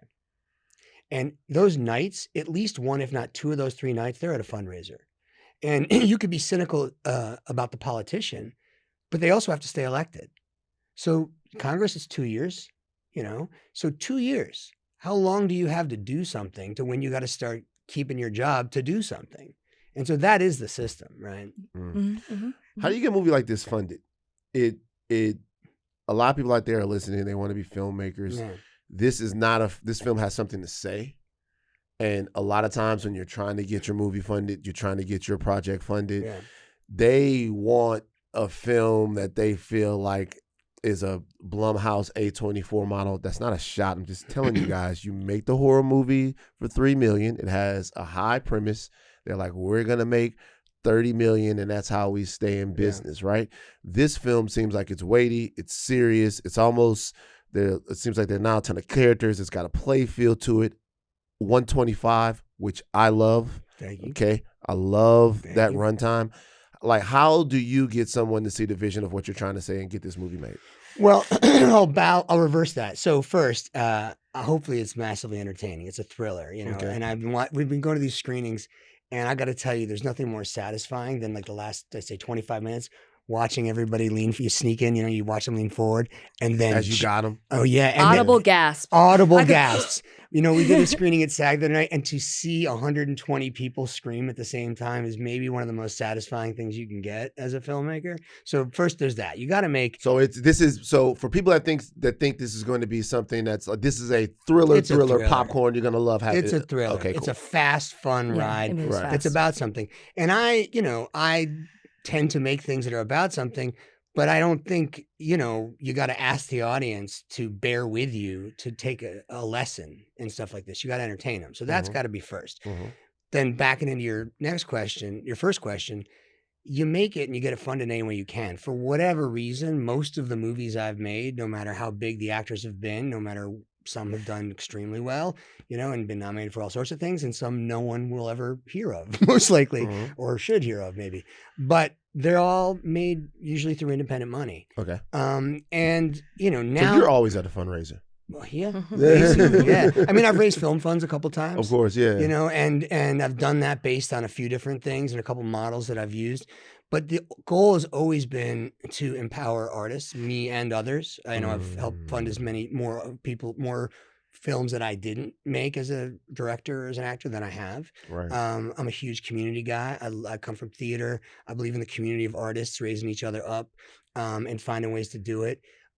If you believe there's an audience for that. And the wonderful thing now about technology and independent money that can participate in technology is that you can find these audiences all over the country and the world now in a way. Like, there's a lot of problems right now in our industry in terms of giant companies gobbling up a lot of the distribution outlets, but the audiences are just as big, if not bigger. And so there is a way to find independent money to play with good movies that can reach audiences if you know who you're talking to. So the answer to your question is know who you're talking to, know what you want to say, and then raise money based around the idea that you can know that there's an audience for it, or you believe there's an audience in it. Not just like, this is going to be great, it's going to be cool, everyone's going to love it. Got to be specific, right? Right. I mean, you guys are. Yeah. I mean, certainly, yeah. I think the internet is this like gigantic place, but there's a lot of protein in the specificity of it, right? That's right. Because I can find now 200,000 people that liked a show that came out in 1996 and only ran for 9 episodes. That's right. 10, 15 years ago, 30 years ago, I was never finding those people. The show came and it went. But That's now it's a grand swath of people to find something that's like people are loyal to it, but the group might not be as big. And you can like have community and sell and work with those people and which is cultivate great. their And look, on the plus side of it, like you want to go from like, Twitter in its old days, our X, whatever you want to call it, that helped overthrow Tunisia, right? That's a bunch of people were able to gather to do something, right? On the more fun side, I grew up in Fayetteville, New York, and I used to either have my parents give me a ride or eventually when I was old enough to ride my bike into this town to go to Video King, there was this shelf in the back called the manager's shelf where the good movies were, and the manager would tell me these films that I wouldn't be exposed to. Yeah. That shelf now exists in a massive way. Right. So like, it's not just the kid who has to be given a ride or being allowed to ride their bike. It's there for you. Now, there could be some problems with that and you can talk about that in another conversation or if you want, but that's a great thing. And that shows that there's value in different kinds of stories. And as a result, if you can articulate that value, you can find money. This film and the issues that it kind of brings up, like you said, you want people to ask questions or, I don't know, maybe develop their own questions or whatever after watching this. And when the word trust is what I feel like I keep coming back to as I watch the film. And it's something that we talk about, I know you talked about it's media in this film, it's institution, it's the politician itself, which is something we explore on this podcast. But when I watched it, I thought, are you trying to say, is this film a warning? Is it a call to action or is it like a reflection? How do you want the audience to walk away with, or what do you want them to walk away with? I mean, it's definitely a reflection. It's absolutely a reflection. I mean, I think that from the conversations we've had after the Q&As, people really relate to the cause and effect of both the decisions that the people in the movie make and the technology and the media that people are subservient to, including the people who are in the media who are asking the questions. I also think it's a cautionary tale, Call to action, I don't know. Like, I'm not here to judge people because like I said, I'm a part of this too, right? Like I love technology and all kinds of media and I live in the benefits of it and I'm terrified of the problems with it. If there's any hope that people could feel a little bit more agency or choose some responsibility or acknowledge the responsibility in their choices, and not just say, well, the algorithm fucked me with this or told me to do that. Like, you are making choices. There are people who I follow, who I don't agree with, who I watch become really divisive, who I make sure to click on their stuff because I want to make sure I know. I want a viewpoint, a window into their viewpoint, you know? Yeah. And also there's people who I do agree with who roll in a way I do not agree with about things I agree with. But I want to hear how they act too, you know? And if I'm not careful, I'm only going to get the tiniest sliver. So yeah, I mean, like this is not I'm not here to tell people how to behave and think. But maybe if there's a benefit from people watching the results of some of these actions, I might say, well, shit, man, maybe I got to take a little responsibility in how I digest my stuff. What's the benefit for you in watching stuff that's made by people you disagree with? Like, what do you get from it? Well, look, because I do it all the time. Yeah. Look, through all, and I'm a fan of your show, and I watch a lot of the conversations you have and how you have them with elected officials. I've met some of the same folks you do, and I think it's critical. I believe in empathy overall, right? And I think there's a tremendous lack of empathy in the world, and empathy doesn't mean that I have to agree with you, but I do have to see you. And I think it's critical for me to be exposed to different viewpoints and cultures and backgrounds. We all come from wherever we come from. You know, we talk about it earlier, and we are friends. I know you come from a very different background than I come from in almost every way. I need to know about that. You know, one of the most interesting things I learned when I started, I'd say that I was enlightened to when I started interviewing elected officials, was that they represent this group of people called constituents. And constituents are just people. And oftentimes they do represent those people. Now, they might do it in a way, and maybe their hyperbolic behavior might not be the coolest way to engage or enroll other people, but they represent a group of folks. And if I don't understand what those folks are about and what their concerns are, I won't see them as people, and therefore I'm not concerned with the nuance of solutions, because there's a lot of nuance in solutions. So I'm not sure if I answered your question or if I just want to. No, I mean, I think for me, there's a couple of things. Number one, I'm entertained by conflict.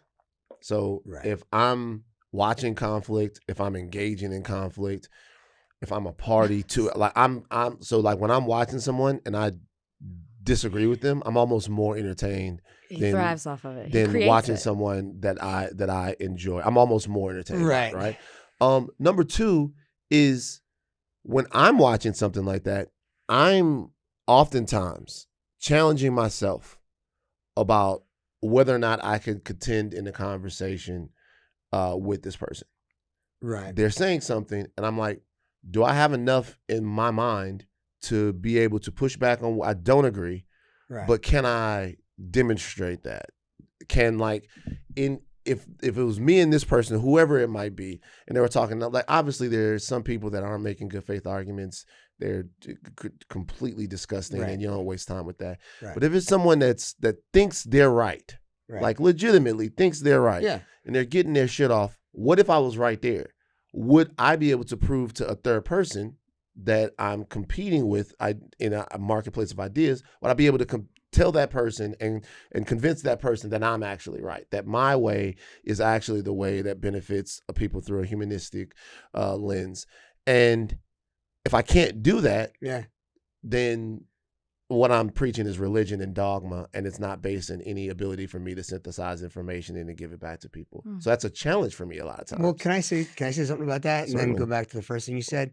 You sort of, I think, became known because you did that. Like you were on TMZ, Kanye was in the, you know what I mean? And you spoke something that was important to you in a way that could have gone a number of ways. I can't imagine that was planned or you planned on jumping out of a group. And by kind of, I don't want to say holding truth to power, but by speaking something you believed in a way that continued the conversation, that benefited you towards probably having more of a career in this, right? And so that's a really, I think, a great example of how you take your perspective, you challenge something that's dear to you and probably pretty emotional to you, but yet not in a way that stops the conversation, and therefore it could be heard. So that to me is a great example of something like that.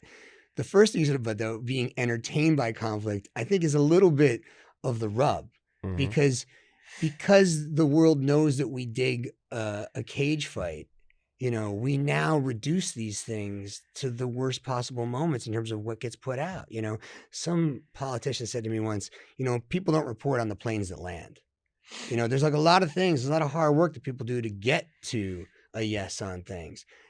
Maybe less so right now, you know, but like this week. But, you know, I think I don't know that the cage match approach is the most useful way for people to get along. It's easier. It might be cool on like certain shows like Love is Blind or Love Island, you know what I mean? Like things like that, you know, but this is kind of the problem. Like we now are now politicians are competing for the same space and in the same way as these folks because the media is paying attention to one or the other.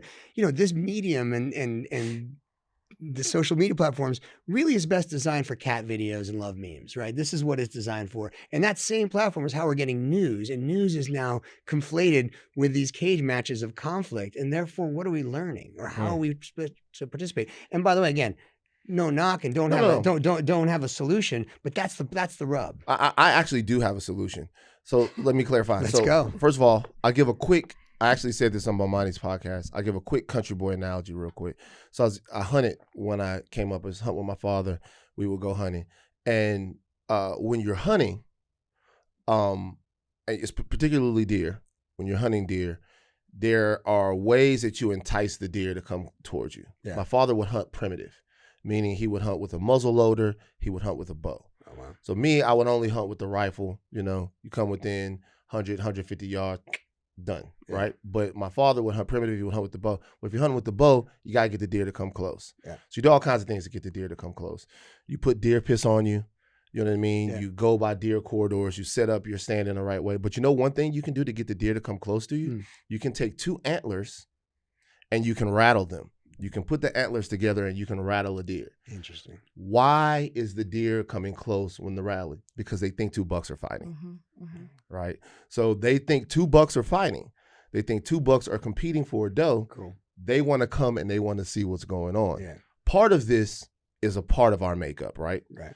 The question is whether or not that part of our makeup, I mean, when I say a part of our makeup, obviously that's a deer. We're human beings. We have the ability to reason.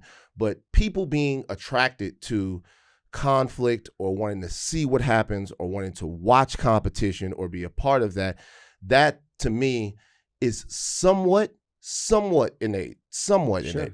The question is, how do you deploy it? Now, you can deploy it in a way that has a tremendous amount of spectacle, to where there's nothing nutritious about it at all. I know the audience loves when I use that word nutritious, but I'm trying to think of a better word, but that's the best word for it, right?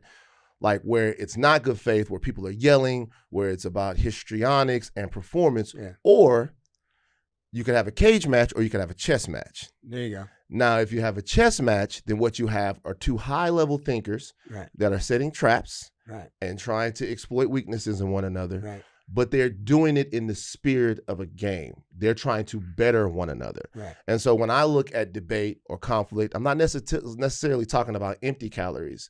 I'm talking about a meal where 2 people can see 2 intelligent people, which is where I hope to be, like on a subject, on something, have a clash of ideas respectfully, but intensely, and then the audience walks away feeling like their worldview is a little bit better formed.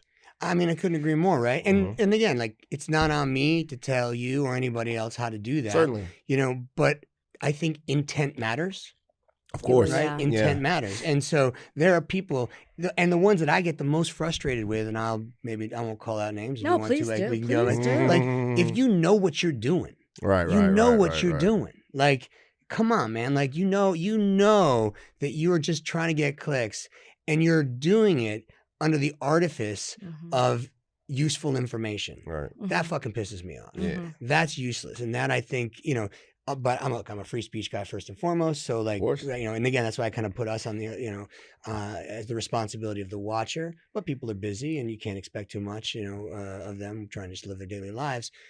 But I think the intent of trying to do something within the conversation matters. And I'll tell you, I've seen more elected officials off camera help each other out in terms of their messaging and wanting them to help push each other back and forth towards resolving something. But then why don't they, it's so interesting. I feel like we've talked about that and then we've talked about that. Because what I was I want to hit on that, but what I was going to say is, I guess compare and contrast what Van is talking about the challenge to kind of what you do with a starting point, and how maybe, I don't know, you created it to maybe fill in a gap you saw in the discourse in regards to political conversation. But so if you could talk about that, but then also just what you just said about politicians helping each other off. And it's like, doesn't that frustrate you that you just don't do that publicly? Don't you think that that's kind of what we need to see more of than just you standing on your ground because you're blue and you standing your ground because you're red?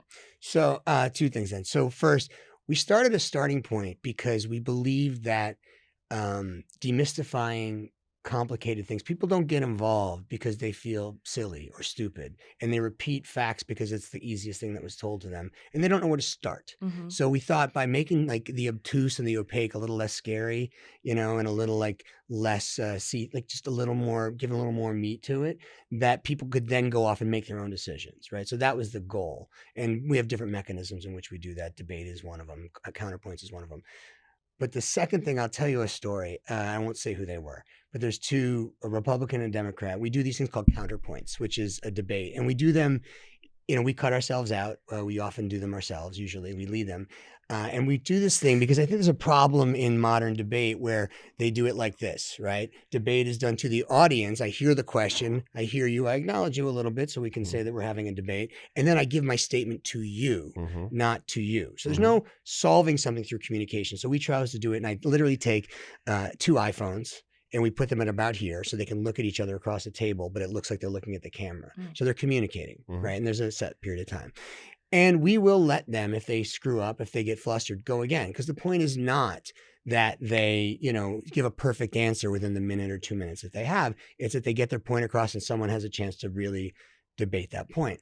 And we were doing this thing, and one person, the Democrat went first, and they said their answer to this question. And then the Democrat went, and he started to speak, and he got flustered and stopped. And the other guy said, in a minute, he goes, well, here's the problem. I want to say, I agree with everything that the representative from so-and-so just said, but he's an open border socialist. So that's the only argument that I have. And it's a joke. And then the Democrat goes, the problem is when you go down the hall and you go talk to those cameras, that's exactly what you're going to say. Right. And they were joking, but he said, how else are they going to pay attention to me? And so therein, to go back to the original question, is the rub, right? So I don't know. I mean, look, there was one guy who has been great to a starting point and given a lot of his time, representative, who I don't politically agree with on many things, but is a good person, a really good person who I think, is earnest in their beliefs. And I learned a lot from. And I said, man, he was up for a tight re-election he was being primaried. And I said, I wish I could support you. And he goes, please don't. Please don't. Because it will absolutely not help me in any way, shape, or form. Why? You know what I mean? Because his audience wouldn't stand for it. Right. And it won't help do the things that he's doing. So is that wrong? I don't know. You know what I mean? Like, I don't know. I think it goes back to the cage match thing, knowing that people want to watch the cage match, that, it's like, so what's the media's responsibility in asking us to have a better conversation? You've been around, you said you've done over like 500 interviews with a starting point. You feel better or worse about politicians? Being around them that much, being privy to what they do on camera and off camera. You feel better or worse? My personal experience in doing it better. I don't think we could start a starting point now. When we were starting, and we made a video and we put it out there so you could see this. But in the beginning, we would go there and we were like just literally knocking on doors. It wasn't anything fancy. Like you'd think, we got a couple famous people and whatever, and some people would not talk to us, right? We had 17 slots. We had 3 people sign up. One Republican eventually came, which was Lisa Murkowski. And then Cory Booker came and said, we need to get you some Republicans. And we said, get us some Republicans. So he called up Tim Scott. Tim Scott, sorry. And got Tim Scott to come down. I think he made Chris tell him some Marvel secret or something to agree to come There down. you go. Off camera. No, he did not really. I don't want to get Chris busted by the Marvel police. But But he made Tim Scott come down, or he asked him to come down, and that kind of partnership, asking him to participate, was amazing. You know what I mean? Was amazing. You know, now, did people say some things that were kind of rough? And I can say, because you can look it up. But, you know, we have these things called starting points where we would have at least three, if not more, Republicans and 3 or more Democrats define the same thing. So I can remember on DACA, for example, there were some Democrats that had literal definitions of what DACA was. And then you had someone like Dan Crenshaw saying, you know, DACA is, he defined DACA by saying, DACA is a policy that allows parents to use children as a token for entry into the country. You know, now Texas. I think there's a value in making sure that people know that that's how that representative defines that policy, and then it's up to you to decide where you want to go to agree or disagree with it. Do you think people should have more non-negotiables politically or less? Less. Like, should non-negotiables in politics exist at all? Well, look, just as you agree in people, principles should agree, right? Like I have principles and there are red lines as a human that I'm not willing to cross. And I think politicians are people, and so that exists for them as well. You know, look, there's 37, I can't remember, it's 37 or 435 members of Congress right now, 437. And that's a lot of districts, a lot of people, right? You know, and, you know, I think that these people come from small areas and they may have never met anybody that's not like them. You know what I mean? And whether it's, you know, from a different background, Black or Jewish or whatever, like there's a good chance that someone lives in a small area that got elected to represent a larger community. And the first time they met someone with a very different background was when they got to DC. And so if they aren't open to understanding how other people live and what matters to other people, they may not be able to figure out how to support their people while including others. And I think, given the chance, better more than not want to. They're just not given the chance. You know, and that is positive.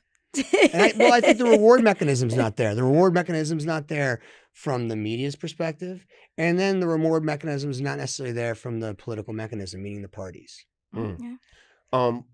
Meaning the parties don't reward cooperation and collaboration. Not always, yeah. There's something called the Problem Solvers Caucus, which is less popular now, which is, I can't remember if it's 12 or 14 Republicans and Democrats that try to vote as a block that live sort of in the middle side of each other. And I remember when I got there, people used to call it the Problem Causers Caucus because they cause problems for each of their parties when they work together. Less popular now, from my perspective. Yeah, I'm sure. You know?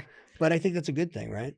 Well, it seems to me though, and this is kind of so I actually believe that there should be more non-negotiables, and because if we all had, if the 3 of us right now we were trying to figure out these things, and I went, okay, these are the 10 things that it doesn't even make any sense for us to talk about.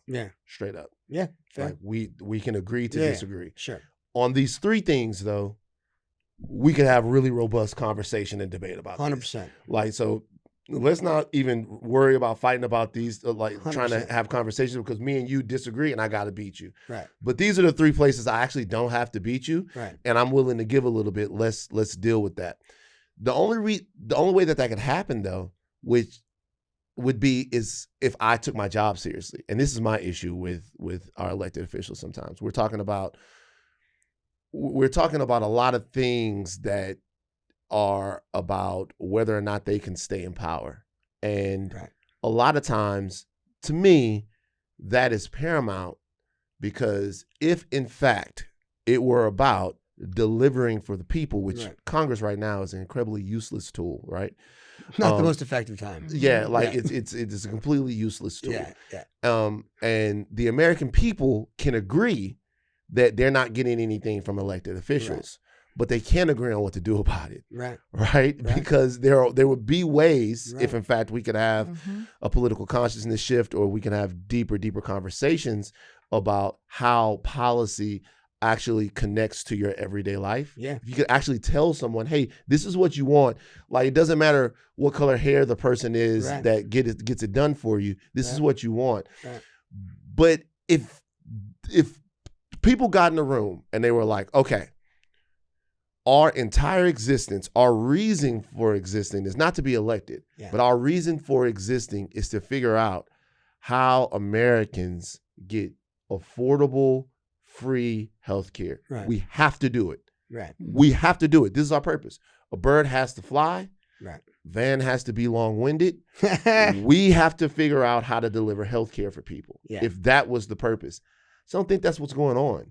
Well, look, but all right, you said a lot there, so let me try and break down a few things. Long-winded. Yeah, listen, Yeah. I mean, you got a show, so I suppose that's you're in the right place. Oh, I don't like But I mean, this is why podcast. Again, look, the technology is better for your medium. If you had the 42 minutes out of an hour with commercial breaks, you know, what's funny? a little bit When I'm rougher. on those shows, I'm better. Oh, 'Cause I you know, I can't do it. you know, Like, when I'm on those shows, you know. well, everybody always, hey, man, when you're on the podcast, man, act like you're on Abby's show, man. 30 seconds and now we got time for all of that But shit. then I'd have to choose which one of those to answer, and I want to try to get all of them. Right. So, all right. So let me try and back up. So, you know, look, first of all, the difference in your approach is that you're going to pick the three that you can have a conversation on. You're not going to waste time on saying, you know, abortion for or against. You know, yeah, there's gray in the middle in terms you want to get deep into this kind of thing of weeks or whatever. You know, there's like basic human rights stuff, right? But now you get into healthcare, right? And I'm happy to talk about my views on that, but like, not that anybody cares, but you know, I think you're actually gonna have a bigger problem than you think, because whether someone thinks that healthcare is a right, you know, and therefore society should make sure that everyone has healthcare, or you want to sell someone on the argument that it doesn't matter if you think it's a right because you're going to pay for it anyway, because people are going to go to the emergency room and that's going to drain the system. And do you give a shit? Like, there's levels to that argument that are hard to get people to engage with basic premises that come before that, which is, should the government pay for other people's stuff? And what is the responsibility within the government versus the responsibility of private industry? And I would say the two issues that a lot of things kind of tend to boil down to, and it's fucking wild right now with what's going on with the government now, it's usually industry versus government paying for it, or states' rights versus federal rights. And on that one, it seems to have flipped pretty much, which is kind of crazy. That like, you know, suddenly we're talking about federal government taking over things that they used to brag that should be about states' rights. But so like, if you boil it down into some of those things, you can have a conversation, but there are people that don't believe that the government should have money to pay for things for people, that the private industry should take care of them. I don't. And I could give you some interesting examples of talking to some companies in step with government of how they try to take care of that and where that balance is. Sorry, I lost the non-negotiable thing. On the non-negotiable thing and sort of talking about the things that you can drill down on, I was thinking when you were speaking about your interview with Josh Shapiro, which I saw, right? Yeah. And which I thought was great. You know, I thought it was great. And like, you know, this is kind of what's wild. I'm not trying to give you guys a compliment about your show. Like, you guys have a lot of fun. You talk about things about in pop culture with the same severity and fun that you do with something like Josh Shapiro, which you do have. One would say, do you have a responsibility once you have that guy on your show to your audience? And you had this very respectful dialogue, you know, while you clearly have some challenges that could come up in some of the things that he may stand for, right? And as a result, that's a great conversation, you know, and you didn't have to pretend to agree with him to explore those things. And to his credit, he didn't ask you to. Right. He tried to explain and broaden his viewpoint. And I thought that exchange was really useful to the both of you and therefore the viewer. That doesn't look like a non-negotiable. The non-negotiable is the insistence on a respectful dialogue. So it's the choice what you talk about. Now and then the way you do it. I'll tell you, in my experience, and I've experienced this both as a guest on places and then also in, like, you know, you go to these things, you get pictures taken, you meet different kinds of people. The shit that I've gotten by talking to certain people. How dare you take a picture with so-and-so who believes in this? How dare you even talk to someone? Now, for me, we just talk to elected officials. And my position is, well, someone voted for them. Don't you want to hear what they have to say so you can do something about it?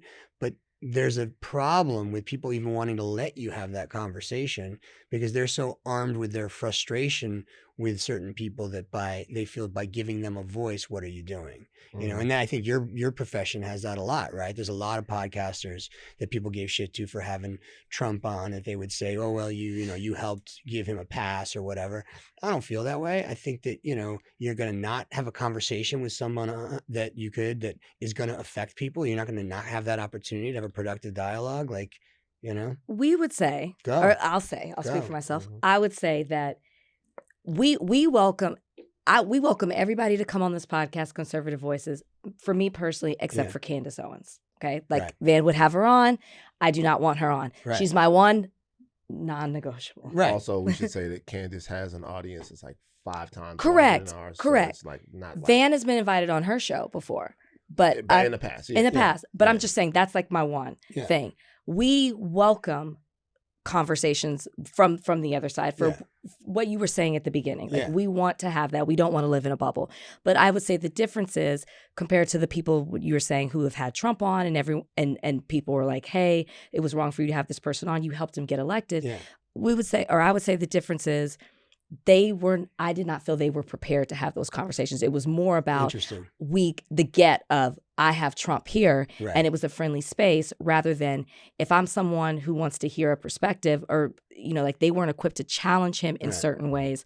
Whereas if we had Trump here, we could have that conversation with him. Because you would feel prepared to have the conversation. Correct. Right. And I don't think, and that's why, just to push back, I would say for the people who would listen and say, why are you having this person on your platform? You helped him get elected. It's because of how they had the conversation. Yeah. But then to that end, to your credit, it's why you would say you wouldn't be here if Candace Owens was on, because you wouldn't be an effective person to have a dialogue, because you would be, or no. It would be her intent. So we talked about intentionality. Yeah. I don't trust her that she would come in with good intentions. Like I don't. That's why I wouldn't have it. It would be pointless, in my opinion, to have it. It would be for show. It would be entertaining if we had it. Look, but then this is also like it wouldn't be effective. But this is also what you're talking about, the difference between chess and blood sport, right? Mm-hmm. Like and the responsibility of people who have a massive audience who know what they're doing. And that's where I get frustrated too. You're like, you know what you're doing. You understand the power of your mechanism, and you're choosing to make sure that your audience is bigger than the effect you can have with it. Mm-hmm. And that does piss me off. Mm-hmm. Yeah, I think I kind of accept that cynicism. Like I was just kind of born in it. So I kind of accept that cynicism, and I know that's a part of things. I'll tell you this. I'll say this about, broadly about the entire political back and forth we're having right now. I believe in people doing things that's in their own interest when they have the proper choice matrix. For example, if we were to come back to healthcare, when someone makes an argument that they don't want to pay for somebody else's healthcare, they're making a cultural argument. What they're really saying is they don't want to pay for a nigga's healthcare. They don't want to pay for some transgender reassignment surgery. They don't want to pay for the health of other people. The question, though, is do they want to pay less for their health? Right. Would they like their health care to be free? The way that they get put in the trick bag is someone says, hey, well, just let you know, because the history bear this out, for you to have this mechanism of health care for you, that means they got to get it too. That is the way that people are actually, their biases and the history of this country is used to divorce people from doing things that's in their interest, right? Yeah. For voting for a tax rate that will never benefit them. Yeah. That will benefit somebody way up there. Because the American dream says that if somebody has rich and is plentiful bounty, that they will sprinkle it down on you as your wages continue to not grow and they get richer and richer and richer. So it's my belief, even still, that I say, hey, you have a family, you have people, you have things that are going on with you. Healthcare polls, by the way, obviously we all know healthcare polls crazy. Polls really good. We're about to find out. Well, we're gonna see just how elastic people are on all of these. Look, man, one of the without getting into her specifically too much, but one of the reasons Marjorie Taylor Greene probably left her job is because in her district, if you make $80,000 a year, you're going to spend $20,000 or $22,000 a year on healthcare. And so that's going to happen now with what just happened at the first of the year, and it's going to get worse now with all the other things. So that is a small district that felt akin to all these other people, like you were saying, that were probably not voting in their own interests in certain ways, that now are going to feel the effects of some of the things that are happening. So what happens now? I'm so glad that you brought up MTK. Her name is Marjorie Taylor Greene. I'm glad that you brought her up. I tried not to. I'm glad that you brought her up because that's the perfect example of kind of what I'm trying to talk about. Yeah. So Marjorie Taylor Greene started saying things that were quote unquote the right things. Right. Like, I am anti-hiding pedophiles. Right. I am pro-healthcare. I am pro-affordability. Right. I am pro not having the executive branch abuse power. Those things are so non-controversial. Right. Like, they're not controversial in Americans are spending too much on healthcare. Right. The system is completely broken. Right. Everything would be easier for a clean single-payer system. Obvious, right? It's obvious that you should not want to cover up for a Epstein class that abused their power. It's all of that stuff is obvious. Yeah. The question is, because that stuff is talking directly to the people in her district, you just said. Yeah. And those things and things like that probably speak to those people more than anything. Would she have been saying them if she was still in political favor, if she still had the favor of the president and the rest of the people in the far-right MAGA movement? And that is the thing that is bothersome to me. Would Marjorie Taylor Greene or whomever else do what is politically expedient for them at the cost of the people that vote for her? Would you gaslight people in order to have direct access to the president? And to me, the only way you get at that with any of this stuff, and I wish I was better at it, and I'm trying to add tools to my bag all the time. The only way you get at that is to be in front of these people and let people see this doesn't make any sense. Like, legitimately, there are so many things. If you believe that in front of what people? Sorry, in front of the people, right? Yeah. If you believe that like a fetus is a human being and you think that design comes straight from God, we just don't have that much to talk about. Right. Like, I just have to convince the rest of the people. I got to beat you on that. Right. But I should be able to sit down with someone and go, listen, this thing is affecting you. I agree. This thing that you think you don't want the people across town to have it, I'm letting you know you don't have it. Yeah, I agree. Like, and it's fragile for you and it's non-existent for them when there's a better way to do it, even if you don't love the Jenkins family. But my question to you is, when you're saying that about her specifically, are you saying that she is saying what she's saying now because she doesn't have it doesn't cost her anything politically, but if she still felt that she had political favor, she wouldn't? Is that what you're saying? Absolutely. But okay, a couple of things here. Number one, I'm not sure it matters right now because the stakes are so high. And I know that's a lot, everybody wants to be able to have, we talked about this last week, everybody wants to be able to have energetic purity with the people that are in the foxhole with them. The stakes are so high right now. If you're willing to call this shit out, we at least got to I mean, the stakes are so high. Look, bro, if you would have told me the people that I nod yes to when I see them, like, we're in the upside down place. Right? Yeah, we're in the because upside let's down not place. forget Marjorie Taylor Greene also brags about her voting record in Congress Right. and how aligned she is please. with Of Trump. course. So it's like, so to Van's point, it's like, well, yeah, like they've turned against her, but I'll at the say end of it, the day, she's MAGA through and through. Look, I'll say it. No, Maybe not I now. try not to say. Well, Yeah. I try voting not to record. say things like this, but I'll say it. The amount of people who have really problematic, like morally problematic records, like racially problematic records, that now I find myself agreeing with on certain subjects is really troubling. Yeah. Because I need them and their people on those things.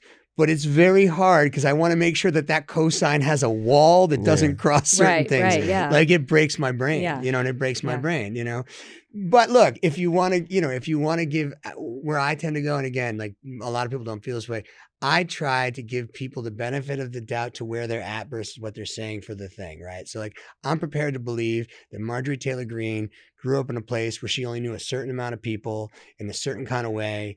And then as she kind of grew and like, I'm going to go back to my movie. And as the media mechanism served her and she got a reward mechanism, both from the government and from the media that probably both financially enriched her and enriched her ego in many ways and found like, people like things that are working. Right. And so now she's just kind of in this cycle. And once that continued to not work, maybe took a look around to the reality of what the effects of some of these things were, and at least on some of them made a shift. And for me, I'll take the shift. I don't need to take the rest, right? And this is, to me, the only way we can possibly move forward.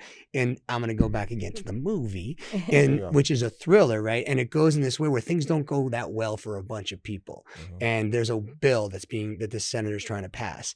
And in trying to pass it, it's a water bill. And I'll just say it comes off of basically, a version of what happened in Flint, Michigan.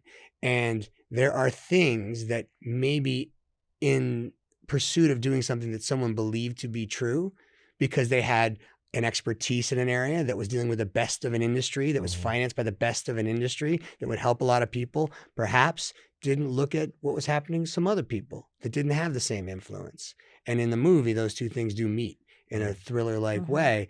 But like, you're dealing with the ramifications of paying attention to feedback in one way and maybe having a convenient lack of acknowledgement of the individuals that might be affected that don't have the same access to you. And I think that is a version of what you're talking about with someone like her.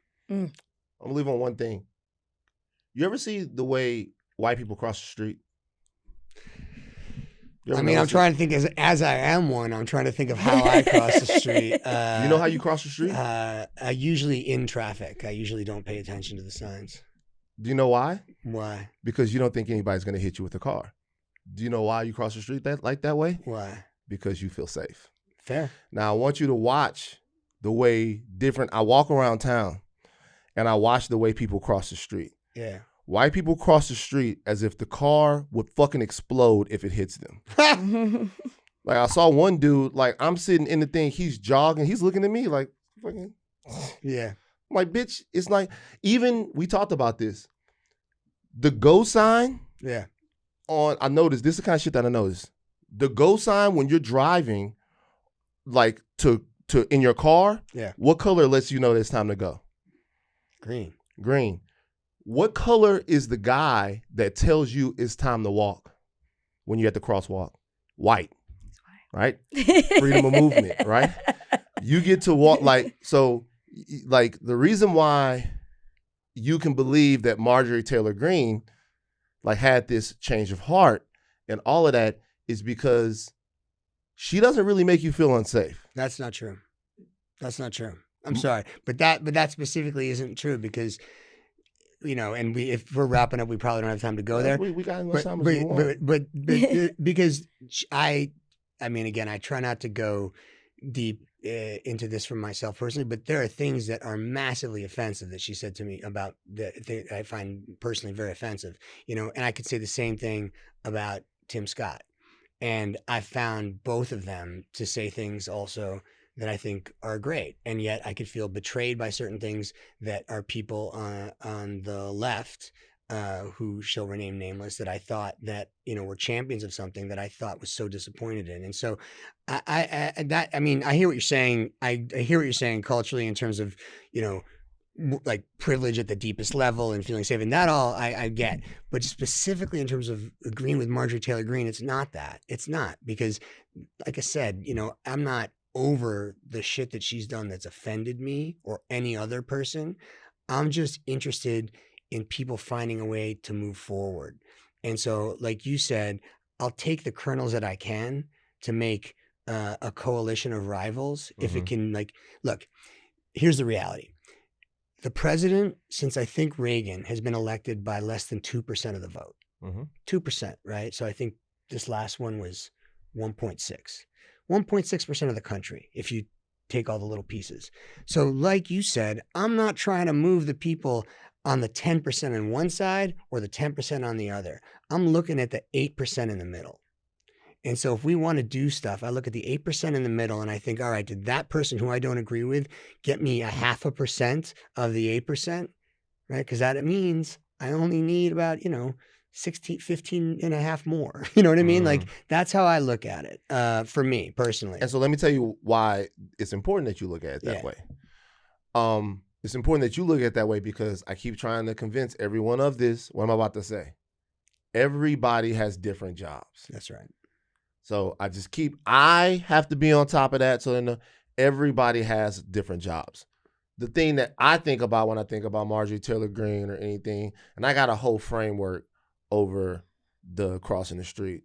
I've been observing this. I got a whole deal of the way I cross the street, the way Latinos here and Mexicans cross the street. I've watched how people feel safe when somebody's behind the wheel and they think they might get hit by a fucking car. It's just totally different. It's the whole framework of America. I think it's based on where you're from, but keep going. The whole thing. That's true. I spent a lot of time in New York, so to be fair. Yeah. Well, once again, New York, different. I'm talking about here. What I see here. Yeah, fair. Right? With people. Even with me, I walk a lot. But the reason why I say everybody has different jobs is because, that's the way everybody has different jobs. And some of those jobs are based in who we are. Yeah. And so we got to I'm not going to trip for anybody. But what I will say is for me, the stakes, and this is not me trying to racialize this, the stakes are different, right? Yeah. Agreed. So fair. if Marjorie Taylor Greene wins, it's shitty for you. It's deadly for me. Right? Because my voting rights are gone. I can't do anything. Right? Like so like my voting rights are gone. I got to drink. And so in this, what we can agree on is that I'm not going to trip for anyone at this point. I'm not going to trip for anybody that goes, you know what? I think people have I can't put that much faith and trust in them. Yeah, fair. Because there is a generations long trend line of intentionality. Yeah. That I have to let people know you're doing it on purpose. Yeah. I have to be like, hey, it's not an accident because it happened to me, happened to my goddamn daddy, happened to my goddamn granddaddy. Yeah. This is on purpose. Yeah. And so I have to have conversations where they get sick of me, but they're happy to see you. Yeah. But you got to be with me. 100%. Like that. Like, I'm with saying, you. like, I am with you. I am with you. But on top of it, I couldn't agree with you more. But also, like, look, man, I have a diverse group of friends and workers, and I'm very proud and conscious of basketball on the weekend. My not well, but I'm from Syracuse. Oh, okay. And so I grew up. We could, if you want, I'll come back and we can just do John that. Wallace will do the whole thing. Here's the thing: since they broke up the Big East, like a little piece of me died. You know what I mean? Like Boeheim. Remember McNamara? Like you know what I mean? And but that's all we had growing up. By the way, we could also talk about the NIT stuff because, like, when you were at Syracuse, I went to Ithaca. But you went to Ithaca? Okay, yeah. But anyway, but what I'll say is, I think it's critical that people roll differently towards the same objective. Like as much as I can talk to you guys and be supportive and knowledgeable about things that are not my background, but excited to learn and support, I'm not the best voice for some of them, right? Mm-hmm. And so my job is, I think, to give space in whatever way I can for those that are, right? And so I couldn't agree with you more. Like, and that is, again, to both your credit, like, it's critical. And I think, honestly, just to say it, the left does such a shitty job at this. We just have so many circular firing squads, you know what I mean? Where you take people down for not agreeing with you the same way, or loud enough. Right? Whereas, like, you should do it the way you do it, and I should do it the way I do it, and together, like, hopefully everyone gets acknowledged. You know what I mean? And that's it. Sorry, we know. No, spoken like the politician you are in the movie. The senator. I kind of liked you as a senator in the movie. We could talk about that later. The movie is PH1. Tell everyone how they can support you. Yes, PH1 premieres tonight. The movie comes out in theaters tomorrow. In Los Angeles, expands to New York and DC the following week. You can pre-buy it on Apple and Fandango once it opens in the theater, and then available digitally May 8th. Did I get it all in? That's what I'm talking about. Yeah, make sure Because y'all I go know how see it. people watch things. But in the theater, if you want to see some group screams and people lean We'll in, go see it. go see it in the theater. Want to come tonight? Yeah. What time? 6:30? 7:30 is the show. Oh, it's 6:30 is the pre-stuff. You're welcome to come. I'd love to I'll have you. definitely come. Yeah? Yeah, for sure. Oh, that's exciting. I'll come tonight. Yeah, no problem. Come on. I Whoa, wanna you got see it. Van to come out. He really enjoyed this I go conversation. to Mark, the thank movies you. 4 or 5 times a Thank- week. Yeah, like Thank you, though, for being here. We Thank you appreciate guys so coming. much. This was great. All right, that's enough podcasting. It's up. Who's the next AKA we gonna have on the show? We got to book one. Giselle. Is Hey, Giselle we gotta coming on? get Giselle on. No, I was just Is saying we Giselle should. We coming gotta on? get Giselle on. You know, she didn't reach out. You know, I wonder if she's. She probably feel away. No. Let's have. You know, we should have Yvette Nicole Brown because I saw she wrote me too. What did she say? She was, you know, she's like, I love you, but, you know, Holly Robinson Pete. Got at you? I didn't know she was an AKA. No, of course, just like in the comments. I didn't know. No, neither one of them said anything crazy. I didn't even know. You know what? I didn't know some of these people were a part of the D9. It's lovely. So It's now lovely. you saying they're not repping their shit.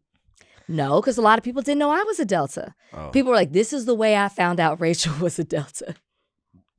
Ooh. Can't wait. Take thin caps off, but do not stop learning. Pay all that money to have friends and get your ass beat. It's gravy.